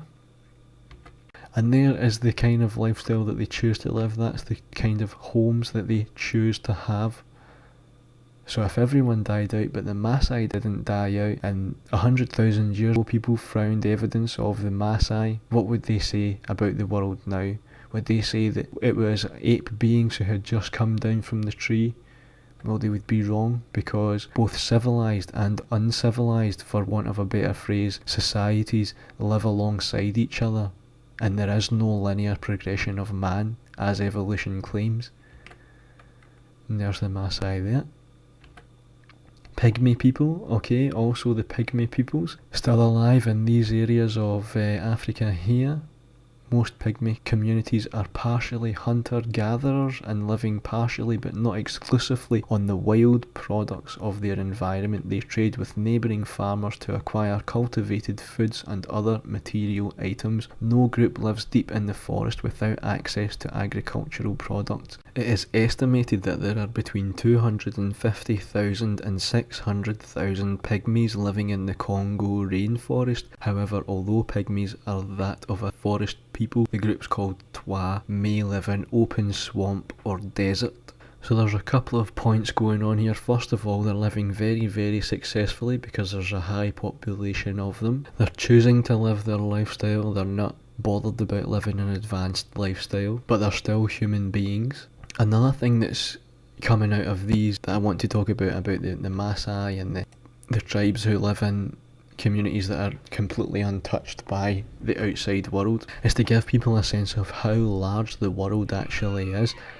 what kind of terrains people can live in, what type of environments people can live in. They can live completely isolated from other people. So if you imagine the world population has only risen from the times that they're talking about millions of years ago, there might have been extinction events previous to that, there might have been an extinction event previous to that, and then only certain people were left. What I'm saying is that, what I'm going to be going on and saying to try and explain it to people is that I believe that we are a part of infinity, and basically all the animals that you see around you probably have always existed in one way or another, and the world has always existed in one way or another. From all the studies that I've looked at, I just can't think that there ever was a starting point to reality. Reality doesn't have a starting point, and it doesn't have an end point either. In my opinion, I think that there will always continue to be humans, and there will always continue to be animals on this planet. Lots of animals have died out. Yes, we do have evidence of that, of animals dying out. But what I'm saying is that I actually believe that when you look across all the cultures in the world, all the cultures in the world have flood myths, and I would say that people who pass down stories to other people, and they might not have had an advanced form of record keeping at those times, but if you pass down a story to someone and you make it very vivid, a lot of what human behaviour revolves around is motivation. For example, if there's a murder trial, they have to prove 3 things. They have to prove that the person had the mental capacity to create the murder, that they were at the scene of the crime and the forensics, and they also have to prove that this person had the motivation to do a murder. So a lot of human behaviour revolves around motivation. So a big part of why humans do things is down to motivation, and there are many ancient cultures which ingrained in their culture is the idea of a large flood. And even although the Great Flood is considered to be a myth, there actually is a lot of scientific evidence to say that there were lots of floods going on at that time, and it was because that Arctic ice sheet that was in the northern hemisphere, and it came all the way down into Asia and Europe and America and Canada, that then melted, and it created new seas and new lakes and new rivers all across the world. And back in the ancient times, most people lived in the coastal areas. It provided a good lifestyle, and it could very well have been that the people who lived in those coastal areas lived advanced lifestyles, but unfortunately they weren't to know that there was going to be a massive flood, and it was those people who were wiped out. It could very well be that the people who we are finding evidence of are actually the more primitive people of their time, much like the Pygmies and the Maasai are in this modern era. They would be considered to be more primitive than us. It's all relative. They may or may not be. As long as their daily lives are happy lives, there's no reason for us in the Western society to be up ourselves and saying, well, that's a primitive lifestyle. But for want of a better phrase, I may use the word primitive or backwards. So what I'm saying is that the reason that the flood myths are so prominent, the flood myths have survived even to this day that we know about them. A big massive part of culture. They're ingrained in the collective conscious of the world. They're ingrained in the communities and cultures of the ancient past, and I'm saying the only reason that those stories would survive is because people were obviously telling those stories every single day, reminding people this is what happened, that's what happened. This is something that they've seen that was obviously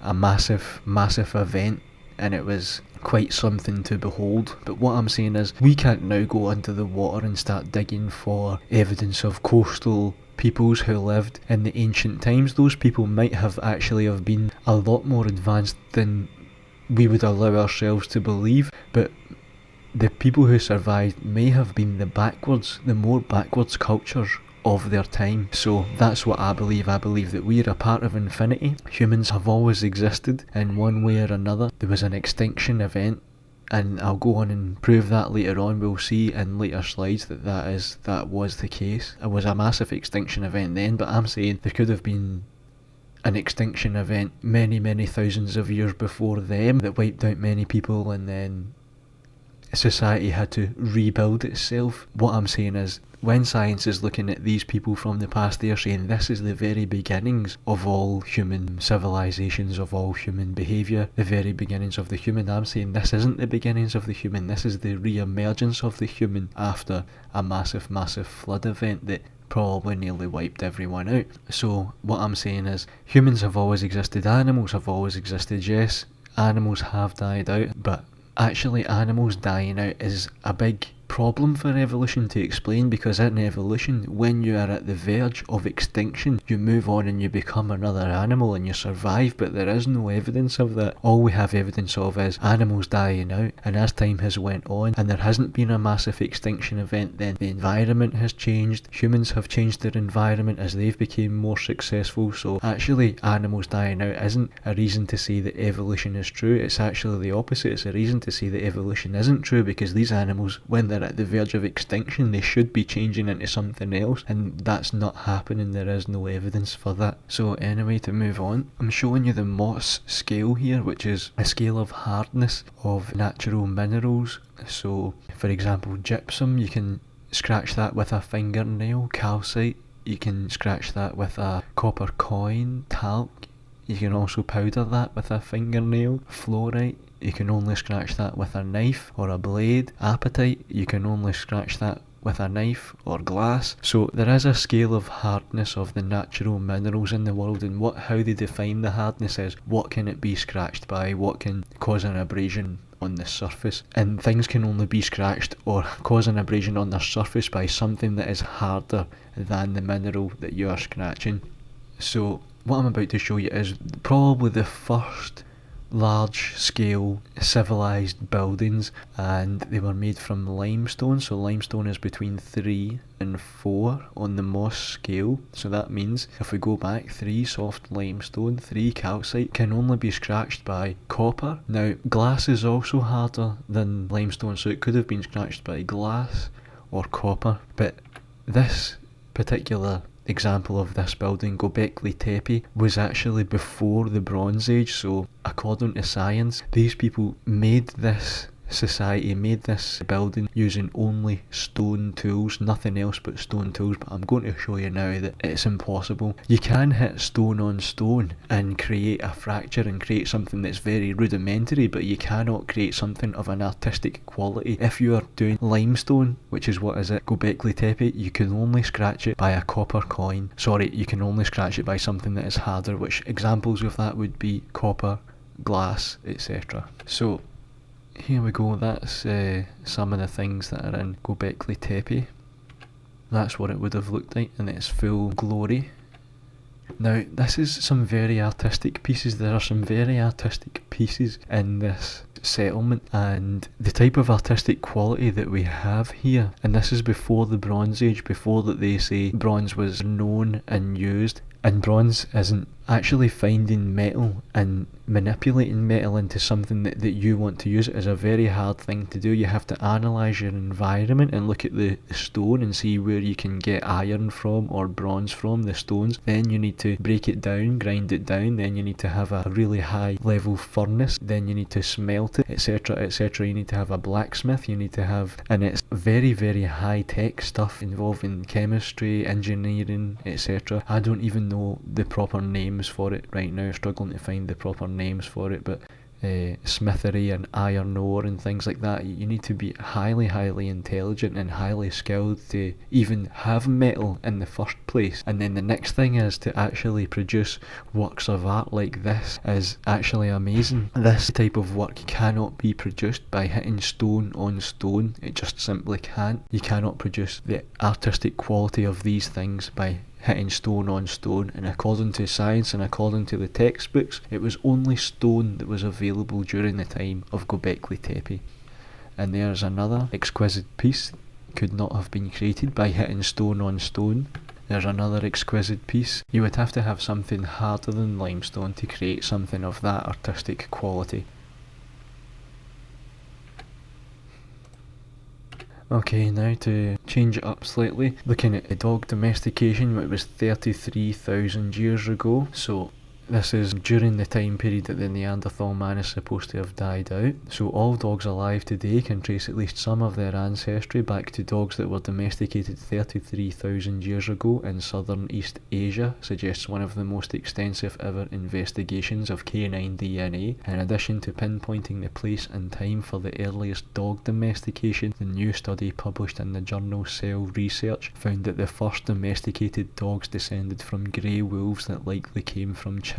The research conducted by an international team further determined that dogs began to migrate out of East Asia and towards the Middle East and Africa 15,000 years ago. They then reached Europe in large numbers approximately 10,000 years ago. It appears that the dogs self-initiated the moves. For some reason, dogs stayed around East Asia for a long time before their migration out of Asia. Senior author Yaping Zhang of the Chinese Academy of Sciences told Discovery News, "We speculated that the glacial period might have been the environmental factor that prevented dogs from migrating out of Asia." So, as I've shown you, there was an Ice Age period during the time of that they say was the Neanderthal Man. It wasn't actually the Neanderthal Man, it was just a set of humans who had lived in the Ice Age for so long that their ancestors had a slightly different nose that was more adapted to an Ice Age environment, and that can happen. There is a range of what can happen within a genetic species, but it cannot change from one species to another. A human will always give birth to a human and it'll stay like that till the end of time. Nothing will ever change, but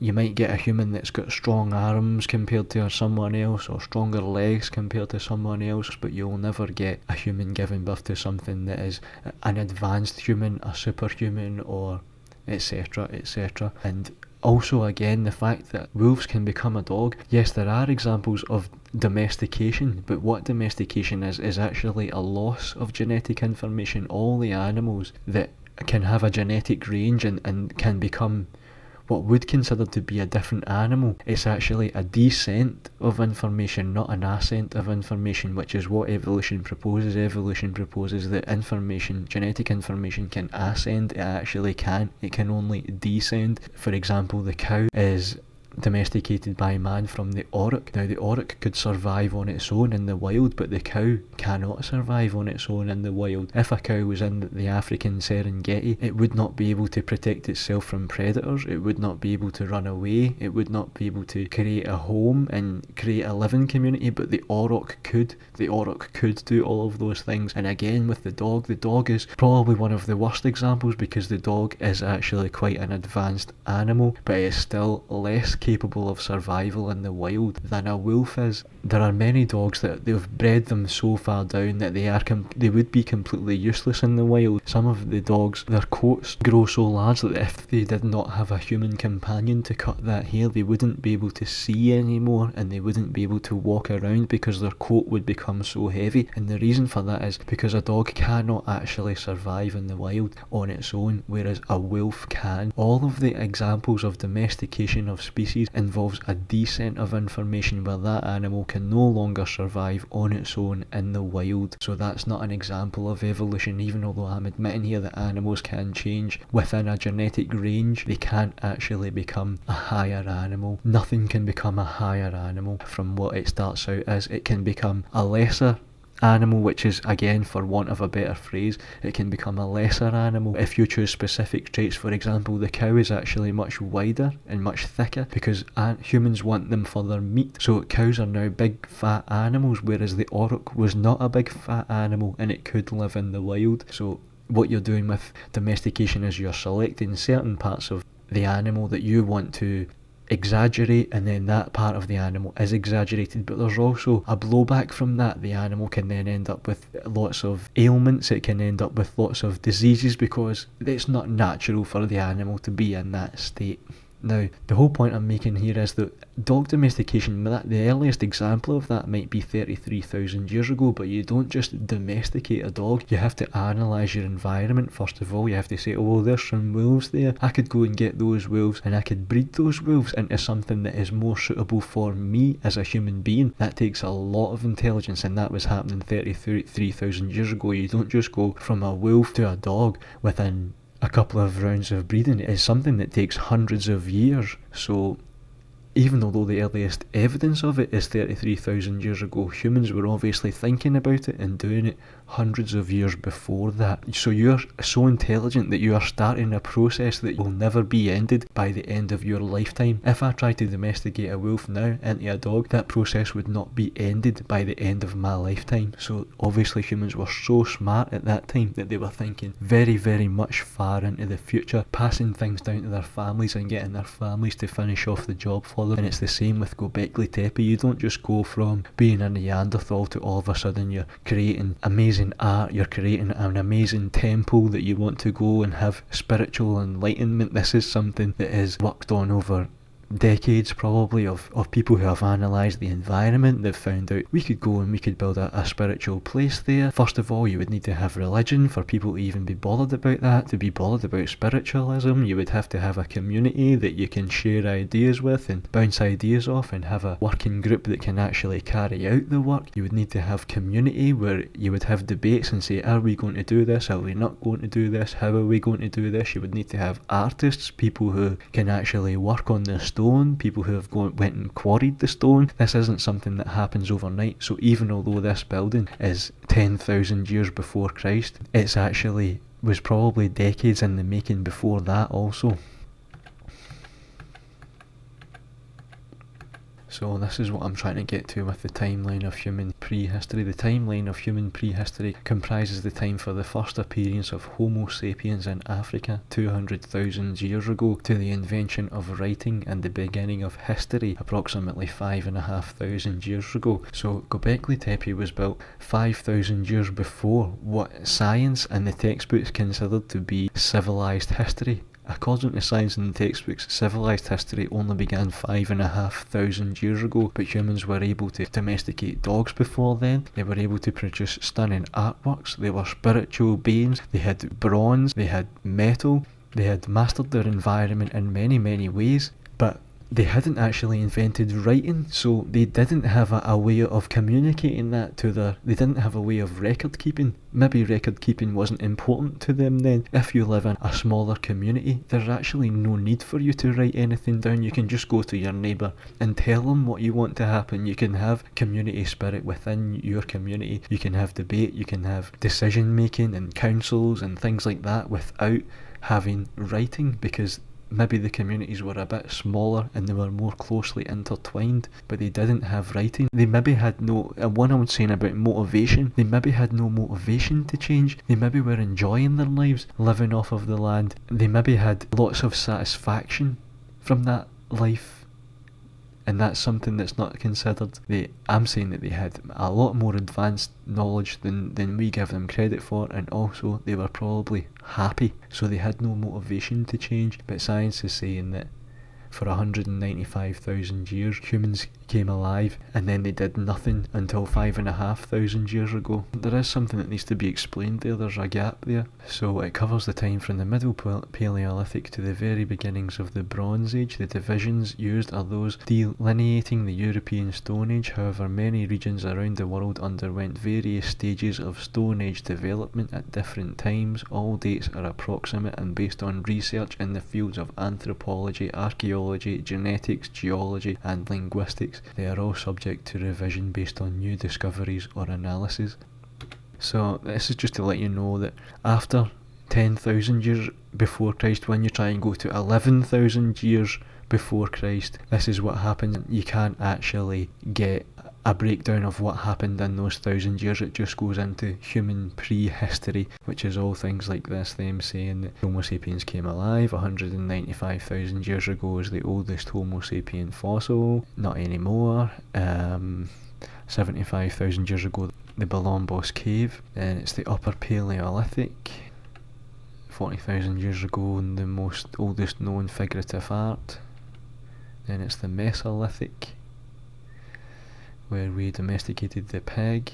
The late glacial maximum, the end of the last glacial period.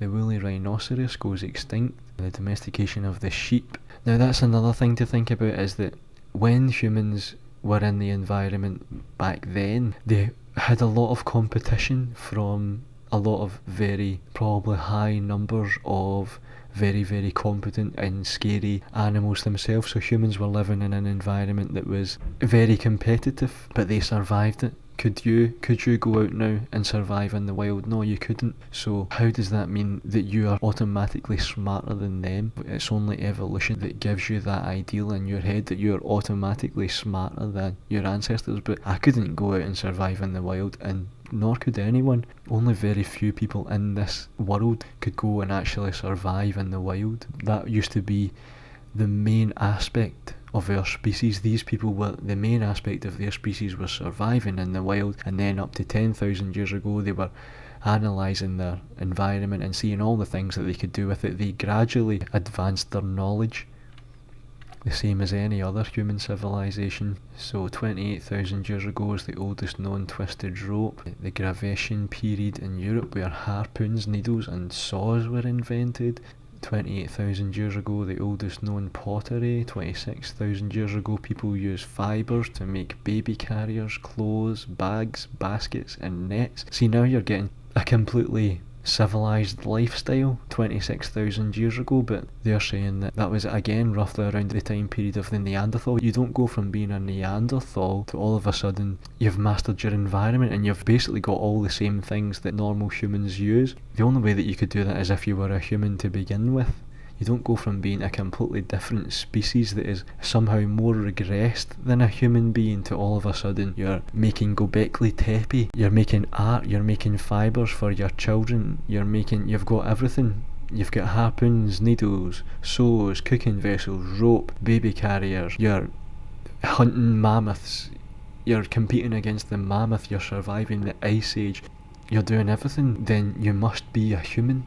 There is no other answer. Man was never a Neanderthal. Impressions of cordage found on fired clay provide evidence of string and rope making technology in Europe dating back 28,000 years. Fossilised fragments of probably 2-ply laid rope of about 7mm diameter are found in one of the caves at Lascaux, dating to approximately 15,000 BC. Another thing about that Lascaux is that there's art, and it's on a cave wall, but it's high up, and what they're saying is that when you look into the detail of it, they would have actually had to have built a scaffold for them to actually carry out the artwork on the ceiling of that cave. Now, when you think about a man doing some artwork in his cave, you think about something very rudimentary, like a hairy man who's a Neanderthal and he's just grunting as he's painting something with his finger. No, these people had actually built a scaffold so that they could get up and do their artwork. This was something that was very, very intricate and thought through.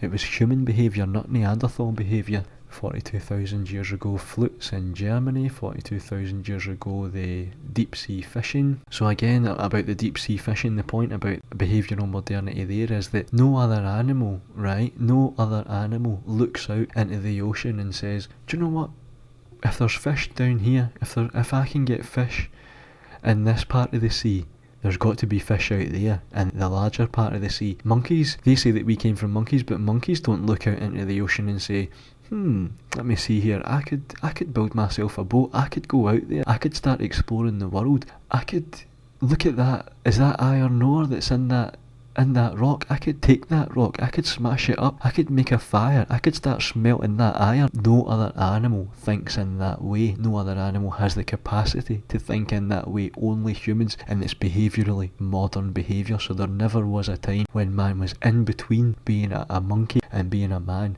Man has always been a man, a modern human. Behavioural modernity. No other animal can look out into their environment and start looking at intelligent ways that they can master their environment. Yes, some animals use tools and things like that, but no other animal has the mental capacity that humans have, and you can't regress from that, you can't go backwards from that. Okay, 7,500 years ago is when they are saying that copper smelting came into existence, but the Gobekli Tepe is, 2,500 years older than that, and they were quarrying limestone to a high degree and creating artworks on it to a high degree, and that would have took something harder than limestone to do that, one of which would have been copper. Another interesting thing is that the actual wheel, the invention of the wheel, was only 7,000 years ago. So the invention of the wheel was 7,000 years ago, and this was created before This was created before the invention of the wheel. This. Do you find that hard to believe? I find that hard to believe. So again, we're 6,000 years ago, people settled in the Fertile Crescent, and then that became Sumeria, the first civilization of humans. But again, then they're talking about the domestication of the horse and the domestication of the chicken. You don't just domesticate a chicken, you need to go out and find live, wild species and then start breeding them to produce aspects of that animal you want to have, which in a human's case would be you would want the animal to be more docile, more stupid, so that it's easier for you to care for it and keep it around under your rule. But you don't just domesticate a horse. It takes hundreds of years, and it takes the intelligent forethought to know what is going to happen when you breed those things, and the intelligent forethought to know about your environment. Okay, so I wanted to show this, right? 10,000 to 8,000 years ago, the post-glacial sea level rise decelerates, slowing the submersion of land masses that had taken place over the previous 10,000 years. So over the course of 10,000 years, because the Ice Age was receding, the Earth's waters were rising and changing the landscape. 10,000 to 9,000 years ago, Mesopotamia, now Iraq, the cultivation of barley and wheat begins. At first they are used for beer, gruel and soup, and eventually for bread. So 10,000 years ago, the people who were at Göbekli Tepe could well have been drinking and celebrating with beers after. In fact, Göbekli Tepe was 12,000 years ago. So 12,000 years ago, they couldn't have, according to science, those people did that and they couldn't even have a beer afterwards. So anyway, the history of agriculture. Agriculture involves the domestication of plants. Data from molecular and archaeological research generated over the past 15 years now makes it clear that agriculture began independently over a much larger area of the globe than was once thought, and included a diverse range of taxa. The earliest development was around 11.5 years ago, separately in both the Fertile Crescent and at Golan in modern-day Iran, where wild barley, wheat and lentils were cultivated and domesticated. Forms of wheat appeared 9,800 years ago. So that is what I'm saying. 11,000 years ago, man realised that he could start manipulating plants and flowers and plants to become more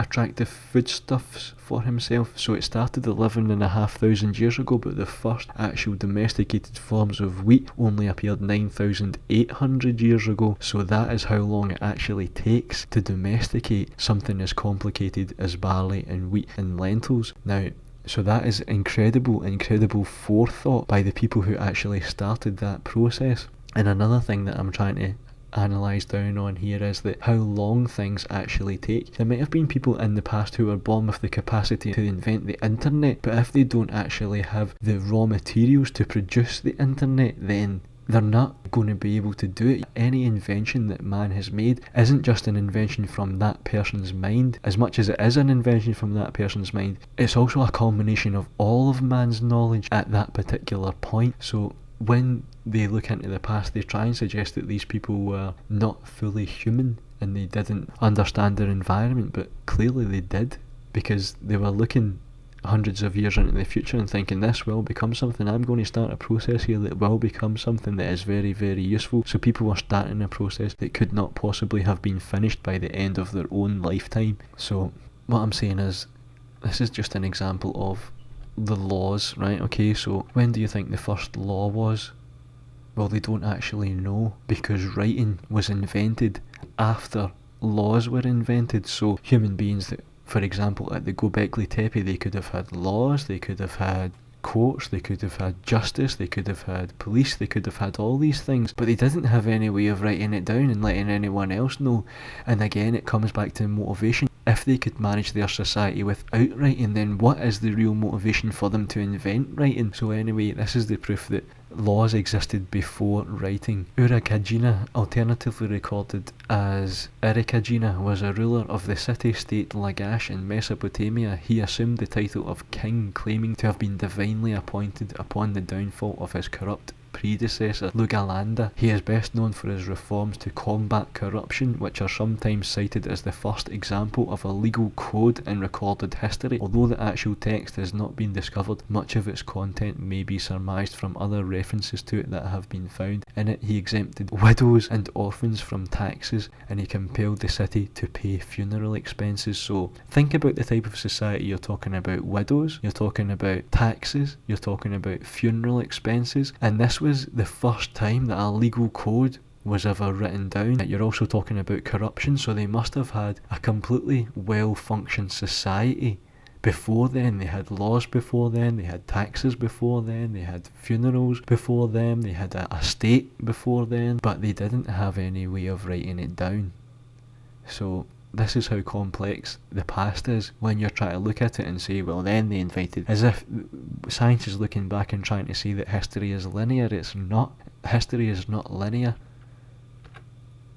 And again, going back to the wheel, just to bring up the kind of the ludicrousness of that, the invention of the wheel falls into the late Neolithic and may be seen in conjunction with other technological advances that gave rise to the early Bronze Age. Note that this implies the passage of several wheelless millennia, even after the invention of agriculture and pottery. So what I'm saying is, when you're at school in the textbook, what they'll probably tell you is that the first inventions ever by man was fire and the wheel, but that's not actually the case. The wheel wasn't invented until after laws had been invented, taxes had been invented, the state had been invented, agriculture had been invented, domestication of animals and plants had been invented, city-states had been invented. Almost everything had been invented before the wheel, and that is actually quite hard to believe. I personally believe that probably the wheel has been in existence for a way longer than that, but they're saying that official wheels that we have found only goes back to the 4th millennium BC, which spans the years 4000 to 3000 BC. So I think that they are analysing history as a linear thing because it suits the evolution narrative, but history isn't linear. The first evidence of wheeled vehicles appears in the second half of the 4th millennium before Christ and simultaneously in Sumeria. The 4th millennium BC spans 4000 to 3000 BC. Right, okay, so what was going on at Göbekli Tepe before the invention of the wheel then? The plateau has been transformed by erosion and by quarrying, which took place not only in the Neolithic but also in classical times. There are 4 33-foot long and 20-centimetre wide channels on the southern part of the plateau, interpreted as the remains of an ancient quarry from which rectangular blocks were taken. These are possibly related to a square building in the neighbourhood of which only the foundation is preserved. Presumably, this is the remains of a Roman watchtower which belonged to the Limes Arabicus. However, this is not known with certainty. Most structures on the plateau seem to be the result of Neolithic quarrying, with the quarries being used as sources for the huge monolithic architectural elements. Their profiles were pecked into the rock, with the detached blocks then levered out of the rock bank. Several quarries where round pieces had been produced were identified. Their status as quarries was confirmed by the find of a 3 by 3 metre piece at the southern slope of the plateau. Unequivocally Neolithic are 3 T-shaped pillars that have not been levered out of the bedrock. The biggest of them lies on the northern plateau. It has a length of 7 metres and its head has a width of 3 metres. Its weight may be around 50 tonnes. The 2 other unfinished pillars lie on the southern plateau. So before the wheel was invented, supposedly before the wheel was invented, people at Göbekli Tepe were building a spiritual enlightenment, a place of spiritual enlightenment, using 50-ton blocks. They were quarrying it. They were supposedly cutting it only by hitting stone on stone. They were creating amazing artwork, supposedly only by hitting stone on stone, and that's simply not possible. And the forethought and intelligence that is required to have a workforce to build something like Göbekli Tepe, including blocks, carrying blocks that were over 50 tonnes, and this was 10,000 years before Christ, so therefore 12,000 years from now. Very, very impressive when you look into the detail of it. So these were obviously completely modern humans. You don't just, if the Neanderthal died out, they're saying between 40,000 and 28,000 years ago. It only took him 10,000 years to have mastered his environment to this point, and the wheel hasn't been invented by this point. The 9th millennium BC, agriculture spread throughout the Fertile Crescent and use of pottery became more widespread. So Göbekli Tepe was before pottery, it was before agriculture. Larger settlements like Jericho arose along salt and flint trade routes, so that's worldwide trade. Northern Eurasia was resettled as the glaciers of the last glacial maximum retreated. World population was at a few million people, likely below 5 million people. So I've maybe not made my slides correctly here, but in the 10th millennium BC the world population was 10 million people. So obviously, as I'm talking about the floods have wiped out half of the world's population by the 9th millennium BC. In 8000 BC the wall of Jericho is built in the city of Jericho, which is already over 1,000 years old. So again, this links into what I'm saying, is that in history and in science they like to have this idea that something just occurs, it just happens. Well, no, it doesn't, because for the people to build the walls of Jericho, they had to have a settlement in that area for 1,000 years before that.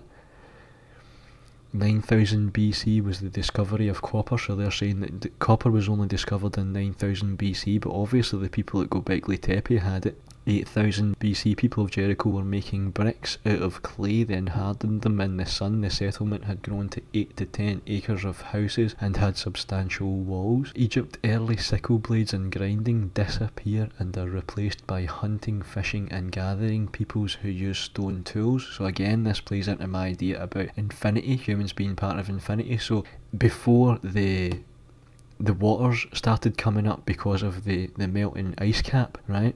The Egyptians had sickle blades and they were grinding. They were obviously living a more settled lifestyle, but obviously something happened that made them go back to fishing, hunting and gathering and using stone tools. So again, this plays into what I'm talking about. Human history is not linear. There have been times where man has been advanced and there have been times where he's maybe had to regress because of his environment. But if you're looking many millions of years into the past and you're finding evidence of rudimentary stuff, it doesn't necessarily mean that those were the most advanced people of their time. They could have actually have been the regressed people of their time, and the advanced people of their time were wiped out. Arnhem Land Bridge floods over northern Australia is separated from Papua New Guinea, so the rising sea levels caused the Arnhem Land Bridge to flood over, so Australia wasn't connected to Papua New Guinea anymore. North America, the dire wolf, the smilodon, the giant beaver, the ground sloth, the giant Columbian mammoth, the woolly mammoth, mastodons, giant short-faced bear, the American cheetah, the scimitar cats, the American camels, American horses and the American lions all become extinct. So man was living in an environment that had all of these animals. He was competing against animals like that. Wood-Alrod oscillation brings transient improvement in climate, and sea levels rise abruptly and massive inland flooding occurs due to glacier melt. So again, they say that the Great Floods were a myth, but they weren't. 9000 BC, Lake Agassiz forms, so here's new lakes and things are forming because of this abrupt sea rising level. Long Island becomes an island when waters break through on the western end to the interior lake.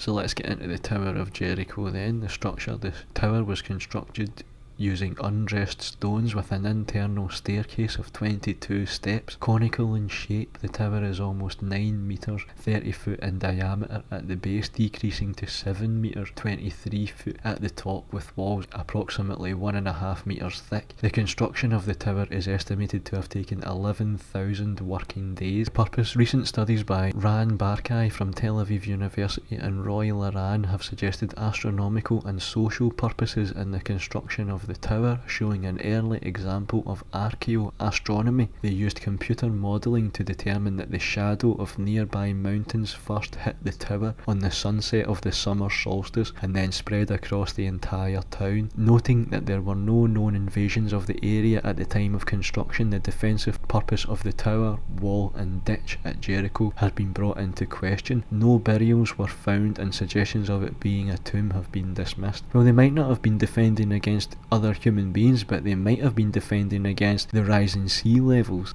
but scientists can't work that out for some reason. Another thing that we're talking about here is astronomy. So man has been searching the skies and finding out astronomy, and this is one of the first buildings that man ever created, and he's already linking it up to astronomy, linking it up so that the summer solstice, the shadow of the summer solstice, hits the tower first and then spreads across the town. So there's obviously extreme complex mathematical calculations going on here in astronomy. And that's when was 8,000 years before Christ. So this is 2,000 years after Göbekli Tepe has been built. So again, it proves that some people are advanced and some people aren't advanced, and that's the way that history goes. But humans have always been humans. They were never a Neanderthal man that came down from the trees. This is the Tower of Jericho there. It's the kind of circular thing bang in the centre there with a grate on it. That's the internal staircase, and there's the remains of the tower there. So it's just to show you this is what the wall of Jericho would have looked like. That's the internal staircase there. There's a wall that I went around. This is the wall here, and that would have went around the entire settlement, but that is the actual Tower of Jericho there as a defensive structure. And these people had settled there for 1,000 years before they decided to build this. And so that proves that you don't just invent something, you don't just one day you have it and one day you don't. It takes a long time to invent something. You need to have a society, you need to have stability, you need to have food, you need to have a lot of things for you to be able to invent something. And it proves that humans could live in settled areas and live successful lifestyles without what we consider in the modern times to be civilized society with buildings, etc., etc. Just because they didn't have buildings, these people lived for 1,000 years before they decided to build the walls and build the tower. But before that, they knew about astronomy, they knew about farming, they knew about agriculture, they knew about chemistry, they knew about so many things. It doesn't mean that just because they didn't have walls and they didn't have writing, it doesn't mean that they were regressed or less civilized. They were living a perfectly civilized and happy lifestyle without the walls and the tower, but at one point they decided to build the walls and the tower as well. So the Tower of Jericho, which was 2.5 hectares in size, preceded the wall by about 500 years. In fact, evidence suggests that construction started prior to the agricultural revolution. The town contains round mud brick houses, yet no street planning. Despite the existence of the wall and tower, Jericho was still a proto-city, much like Cathalyuk. Speculation persists about the purpose of the tower, and it may have had several purposes. Archaeologists Ran Barkai and Roy Laran used computers to reconstruct sunsets and recently found that when the Tower of Jericho was built, nearby mountains cast a shadow on it as the sun set on the longest day of the year. The shadow fell exactly on the structure and then spread out to cover the entire village of Jericho. In an article in the Jerusalem Post, archaeologist Ran Barkai argued that the structure was used to create awe and inspiration to convince people into a harder way of life with the development of agriculture and social hierarchies. He concluded with, "We believe this tower was one of the mechanisms to motivate people to take part in a communal lifestyle." So again, we're back to motivation. They actually had to motivate people to take part in a communal lifestyle. That's how successful they were living previous to that. People had no need to believe in structural hierarchies, social hierarchies. It was only when they started building walls and towers that they convinced people this is the way forward for humans to go. So obviously there was no motivation for people to change. They were living perfectly happy lives, living off of the land before that. The Wall of Jericho was and this is before the wheel again, the Wall of Jericho was a pre-pottery Neolithic defensive or flood protection wall suggested to date to approximately 8000 BC. If interpreted as an urban fortification, the Wall of Jericho is the oldest city wall discovered by archaeologists anywhere in the world. It is built of undressed stones and is located at the archaeological mound in the city of Jericho on the west bank. Its construction and inhabitation. The Neolithic wall was complemented by a stone tower built into it. The wall is thought to have been built in order to prevent floods and the tower used for ceremonial purposes, but the height of the wall as well as that of the tower suggests a defensive purpose as well. Furthermore, the construction of such a project implies some sort of social organisation, division of labour and classes. Surrounding the wall was a ditch that was 8 metres wide, 9 feet deep, and cut through solid bedrock with a circumference of around the town as much as 600 metres. Kathleen Kenyon commented on the work involved in the construction of the ditch. The labour involved in excavating this ditch out of solid rock must have been tremendous, as we have discovered nothing in the way of heavy flint picks. One can only suppose that it was carried out with stone mauls, perhaps helped by splitting with fire and water. So again, because they've got this evolutionist mindset, they think that only stone tools were available at this time, but I'm saying there wasn't. There were some advanced people, there were other people who weren't advanced. Some of them probably had metals and some of them probably didn't, but because they're going with this evolutionist model that is very, very strict and linear, they're thinking that these people only had stone tools to build the wall of Jericho, and that they cut through solid bedrock with stone tools and fire and water. That's simply not possible.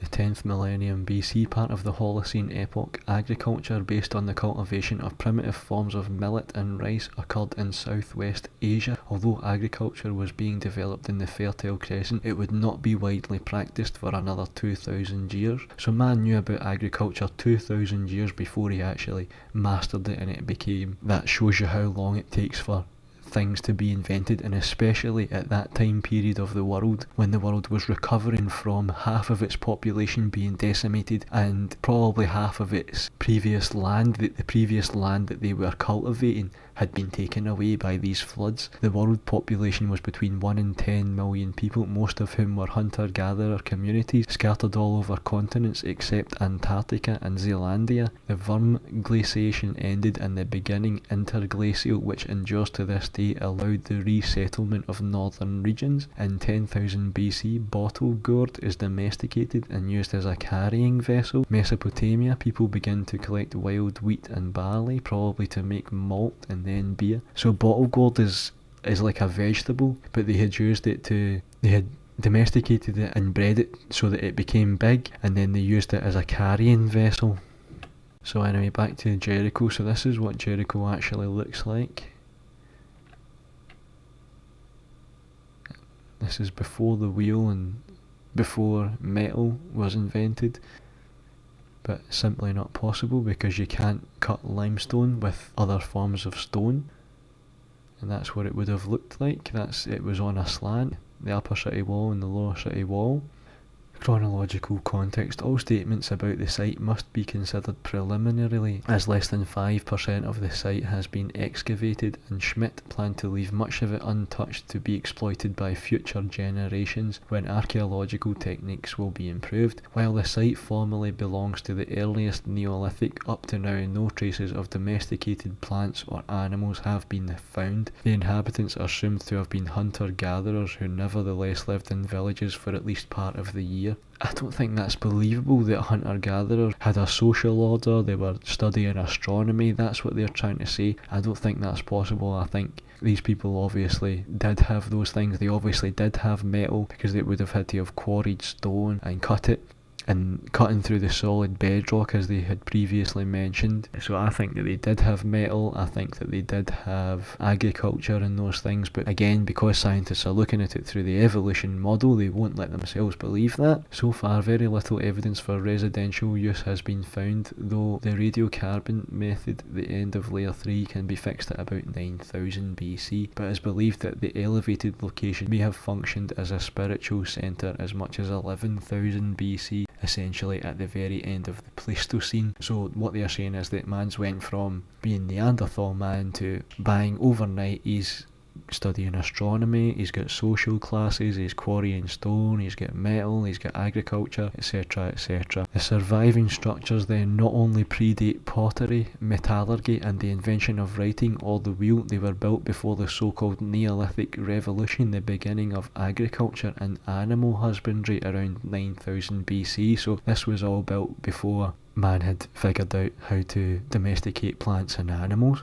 but the construction of Göbekli Tepe implies organisation of an advanced order not hitherto associated with Paleolithic societies. Archaeologists estimate that up to 500 persons were required to extract the heavy pillars from local quarries. Yeah, I thought this was a slide about Jericho. We're back to Göbekli Tepe again, but a lot of the points remain the same anyway. Up to 500 persons were required to extract the heavy pillars from local quarries and move them 100 to 500 metres to the site. The pillars weigh 10 to 20 metric tons, with one still in the quarry weighing up to 50 tons. It has been suggested that an elite class of religious leaders supervised the work and later controlled whatever ceremonies took place. If so, this would be the oldest known evidence for a priestly caste, much earlier than such social distinctions developed elsewhere in the Near East. So you've got a religious class, you've got spirituality, you've got astronomy, you've got quarrying stone, and this is supposedly kind of overnight from the Neanderthal Man. And that is what they said. This here is what a stone mall is, and that is what they are saying would have been used to have dug out solid rock. And I'm saying that that's not possible. They must have had more advanced tools than that. But that is what the current science and textbooks are saying, that the people at Göbekli Tepe carved out stone using those, and they carved out solid bedrock at Jericho as well using those. But I'm saying that's not possible. They must have had something that is harder than stone according to the Mohs scale. So obsidian is glass, and I think it's a 5 on the Mohs scale. So let's see if obsidian was around at that time for the people at Göbekli Tepe to use. Evidence for earliest obsidian trade found in the Aegean.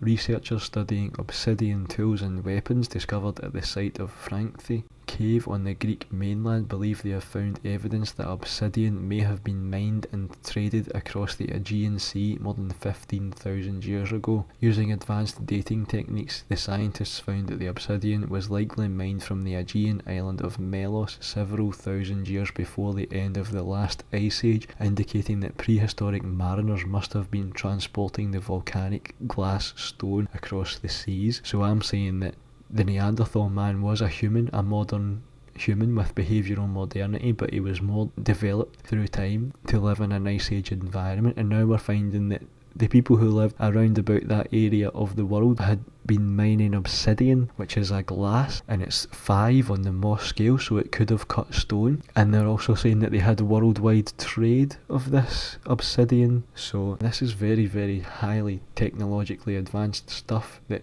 wouldn't have been done overnight from the end of the Neanderthal man, who supposedly had just stepped down from the trees. They were sailors, certainly, especially in the Aegean region, and they followed little islands jumping like a frog, reaching also Asia Minor and the Greek mainland. So these people were looking at the obsidian that you could get in this Franchitti cave. They were making it into weapons. They realised it had an intrinsic value, and they were going around the world and selling it. That's advanced. That's worldwide trade as behavioural modernity, said Nicholas Laskaris of the University of the Aegean in Greece and one of the project's lead researchers. Until now, only in Franchitti cave obsidians have been found circa 8,500 BC. Now we prove earlier contact with coastal sites was a fact. So science and the textbooks are still saying that people in Jericho and Göbekli Tepe were sitting doing hours and hours and hours of labour cutting out solid bedrock with just a rock tool, but actually they could very well have had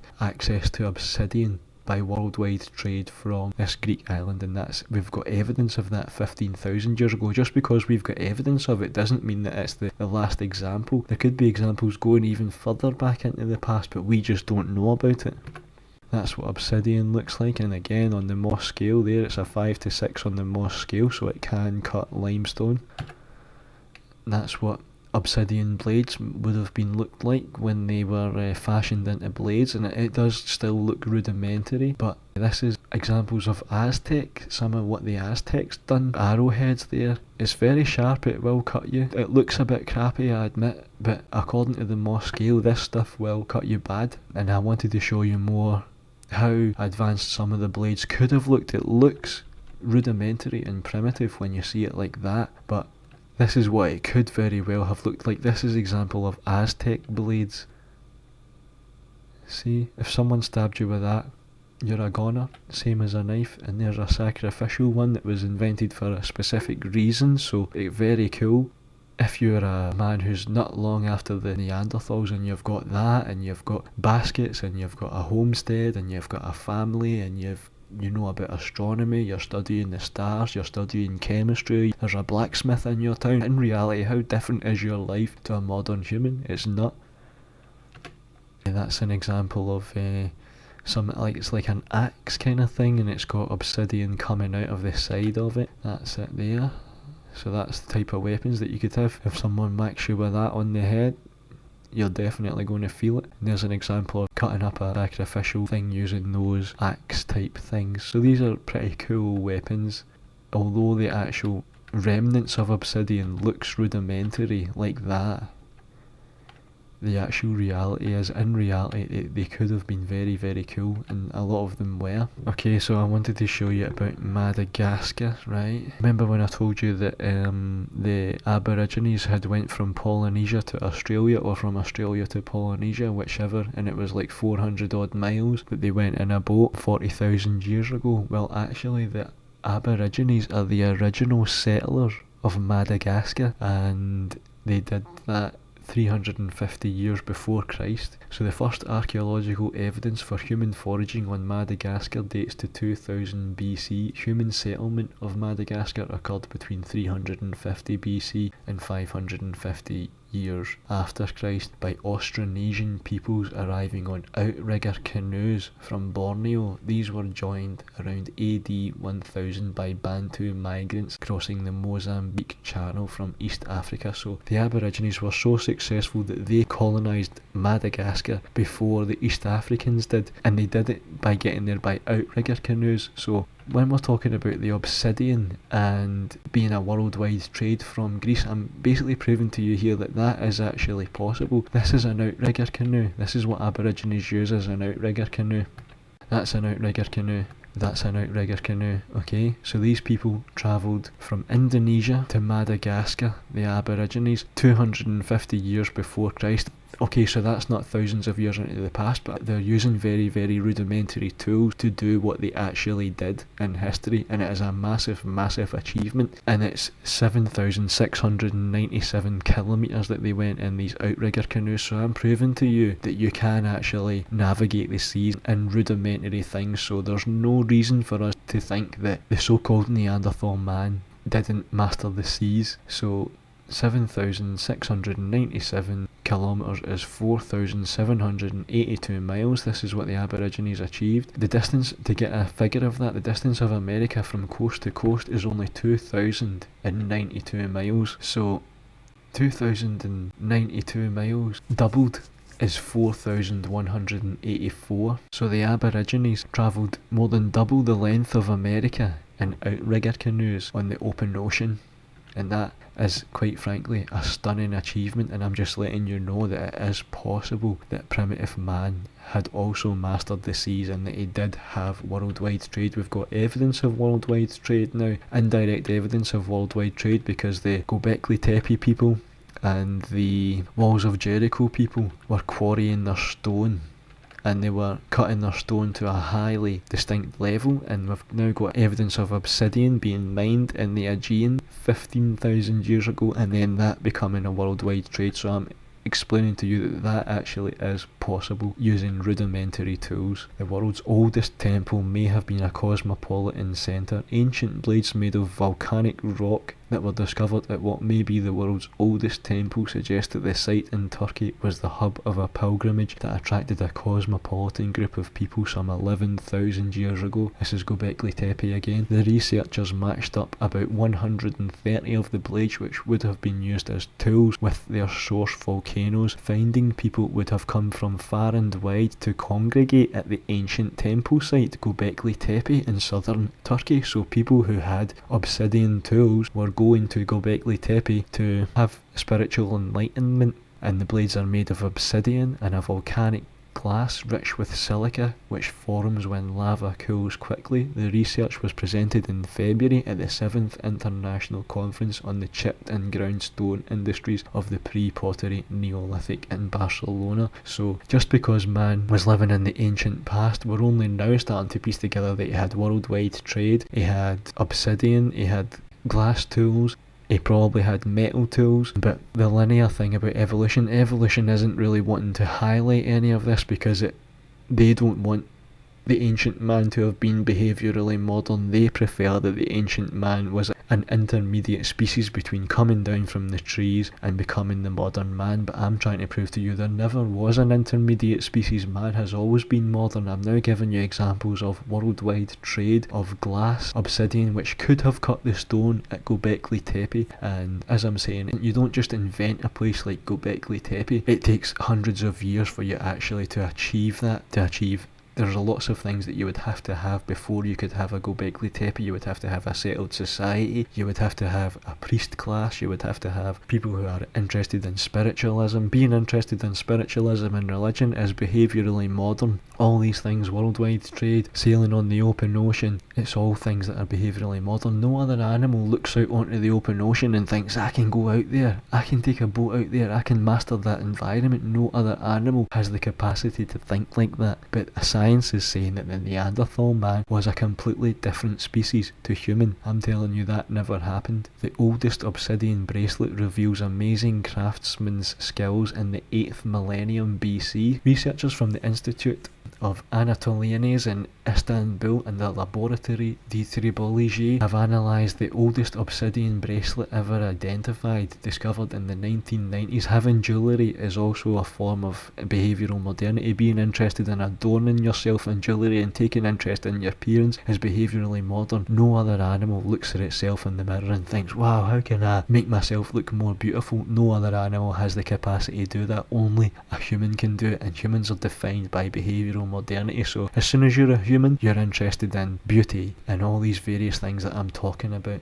There was no man that came down from the trees. Discovered in the 1990s at the site of Hoyuk in Turkey, using high-tech methods developed by LTD to study the bracelet's surface and its micro-topographic features. The researchers have revealed the astounding technical expertise of craftsmen in the 8th millennium BC. Their skills were highly sophisticated for this period in late prehistory and on a par with today's polishing techniques. This work is published in the December issue Journal of Archaeological Science and sheds new light on Neolithic societies which remain highly mysterious. They probably remain highly mysterious because of what I'm talking about. Half of them are wiped out, and a lot of the evidence of the coastal communities are gone because they're underwater now. Dated to 7,500 years before Christ, the obsidian bracelet studied by the researchers is unique. It is the earliest evidence of obsidian working, which only reached its peak in the 7th and 6th millennia BC, with the production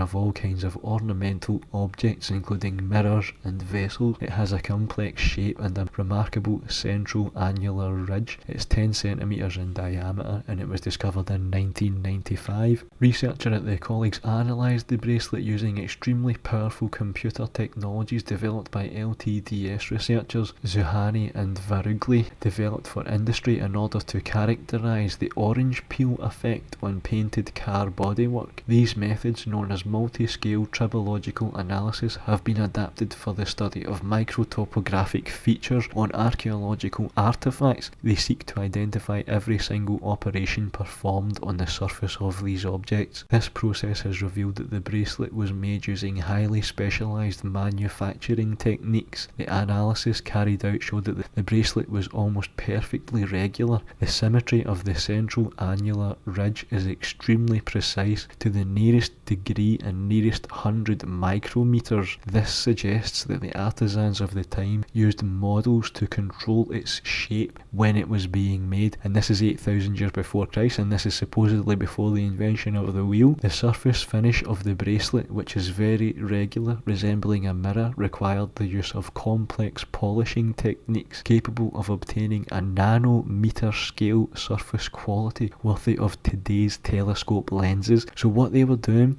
today in the modern world requires a telescope lens for you to look down to actually achieve this work, and they can do it 8,500 years before Christ, they could do it to the same level. So this totally blows out of the water the idea that evolution is linear, that man constantly moves forward, that all animals constantly move forward. They can't help it, they grow, they get better, they adapt to their environment in better ways. Well, not necessarily, because the ancient humans were extremely complex and extremely capable. Led by Lawrence Astrup, the work was carried out in collaboration with the University of Istanbul and was founded by France's Natural Research Agency as part of the Obsidian Practical Techniques and Uses in Anatolia programme. In the programme, the bracelet is the first object to have been studied among some 60 other polished obsidian artefacts. Paleolithic Weapons Factory was a rich source of obsidian tools from 1.4 million years ago.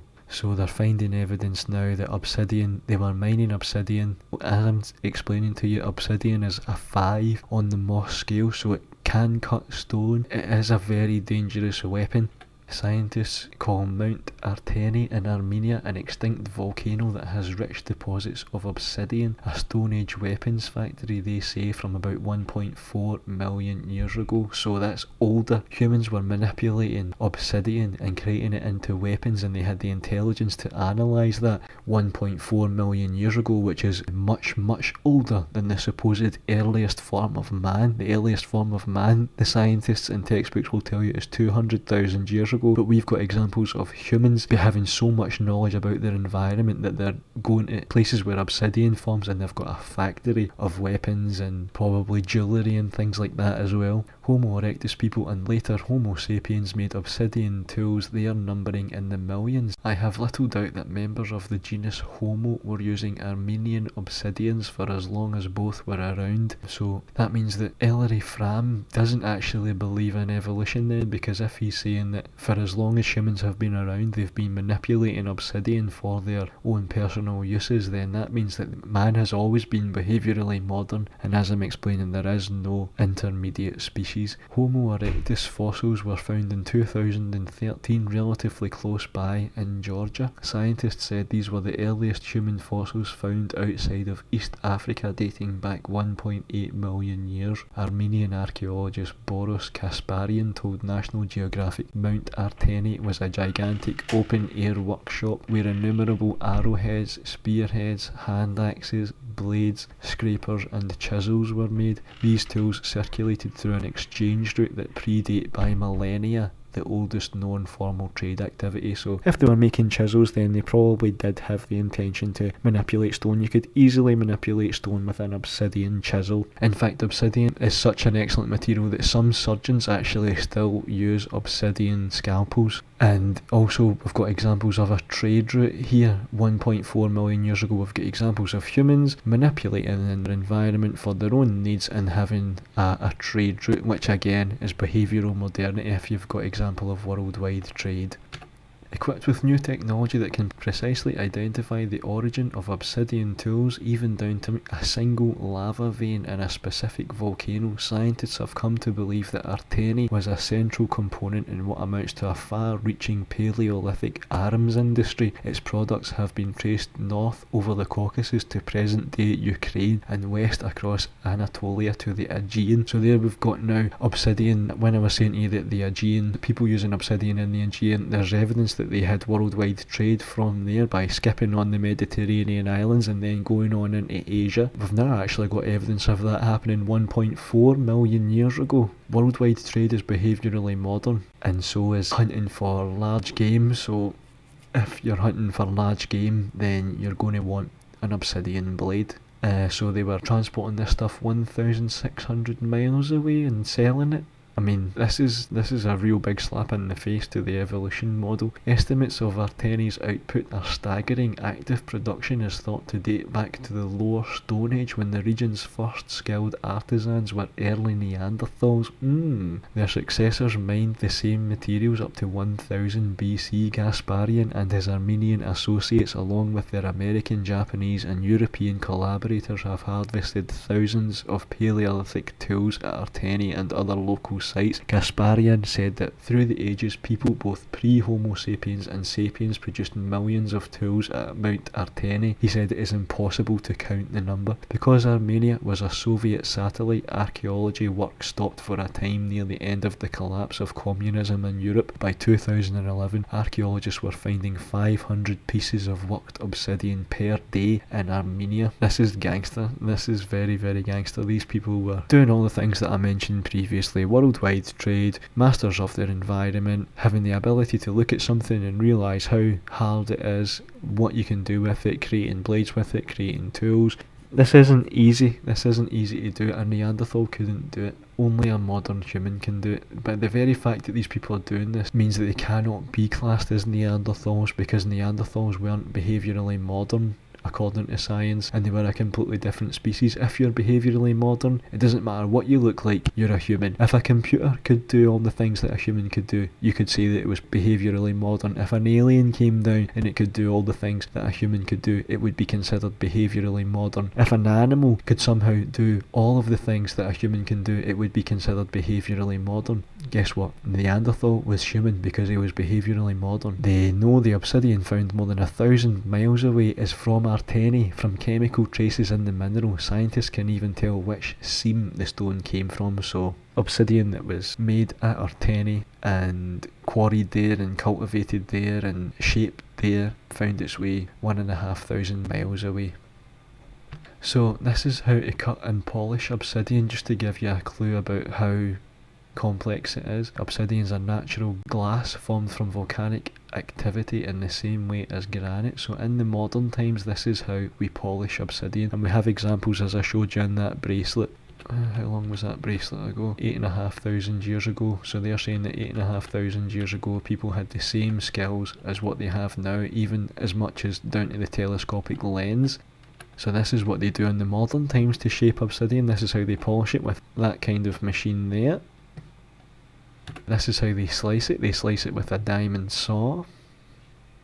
And that is how they cut and polish it with a big kind of belt, sanding belt thing there. And 8,500 years before Christ, people could create the same level of high-tech jewellery as what we can create now. Now, even older than that, again, I'm saying this is to prove that there is no linear form of man. Just because you can find something doesn't mean that it's the oldest example of that. It's just currently the oldest example that you have found. And it doesn't mean that before that people were Neanderthals and they had just came down from the trees and they were grunting to speak to each other. That's not based on anything. Incredible 40,000-year-old bracelet believed to be the oldest ever found suggests that the ancient human race used drills which were just like modern tools. It was discovered inside the Denisova cave beside ancient human remains. Scientists say there is evidence that the bracelet's maker used a drill. Nowhere else in the world has evidence of the early technology been found. Other cave finds include the bones of a woolly mammoth and a woolly rhino. So you wouldn't have to have an electric drill, you could have a hand-powered drill, okay? So someone has made that 40,000 years ago during the time of the Neanderthal, which proves that humans then were behaviourally modern. They weren't Neanderthals. A unique green stone bracelet discovered beside ancient human remains in a Siberian cave is the oldest ever found, dating back around 40,000 years, say Russian experts. The intricate modern-looking piece of polished jewellery, perhaps belonging to a prehistoric princess, was made of chlorite by the Denisovians, a long-extinct early human grouping, it is believed. Again, they're saying that the Denisovians weren't fully human, they were a different species of human, but if they were interested in jewellery, if they were using drills to make jewellery, if they had princesses, then they were behaviourally modern. This is all behaviourally modern stuff. So therefore you can't say that they were different to modern humans. You can't say that they were a different species. The remarkable bracelet was found in the Altai mountain range in 2008, but it is only now that pictures have emerged showing it in all its glory, including a reconstruction of how it would have looked at the time.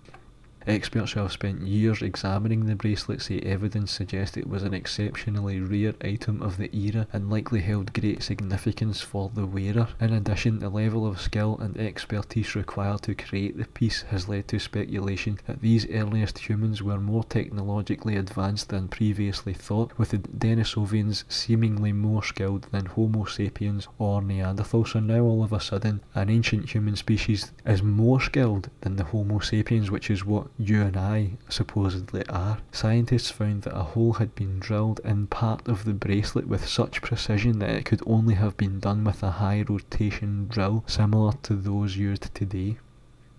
It was carefully polished with a heavy pendant added in the centre, probably hanging from a short leather strap, yet the archaeologists have ruled out that the bracelet was made in a later era and buried with the earlier Denisovian remains. Scientists also noted it was made of chlorite, a stone found more than 150 miles away, suggesting the bracelet was of significance at the time. This unique jewellery is currently held at the Museum of History and Culture in the Peoples of Siberia. But this item, given the complicated technology and imported material, so worldwide trade, obviously belonged to some high-ranking person of that society. In bright sunlight it reflects the sun rays, and at night by the fire it casts a deep shade of green. But what puzzled experts was the way the jewellery had been made, and it remains far from clear how the primitive human species could have created it. Dr. Derevyanko said there is a drilled hole with a diameter of about 0.8 centimeters. Studying it, scientists found out that the speed of rotation of the drill was rather high with minimal fluctuation, and there was applied easel drilling technology that is common for more recent times. The ancient master was skilled in techniques previously considered not characteristic for the Paleolithic era. Yeah, you're not kidding. The Institute's deputy director Mikhail Sunkov said the bracelet was found in the same layer inside the cave with proven remains of Denisovians. He said that nowhere in the world had such technology been used at such an early time. Well, that's our only evidence of it, but it doesn't mean that was the only place that it was happening. And you can call them a Denisovian and you can give them a fancy name, but obviously they were behaviourally modern.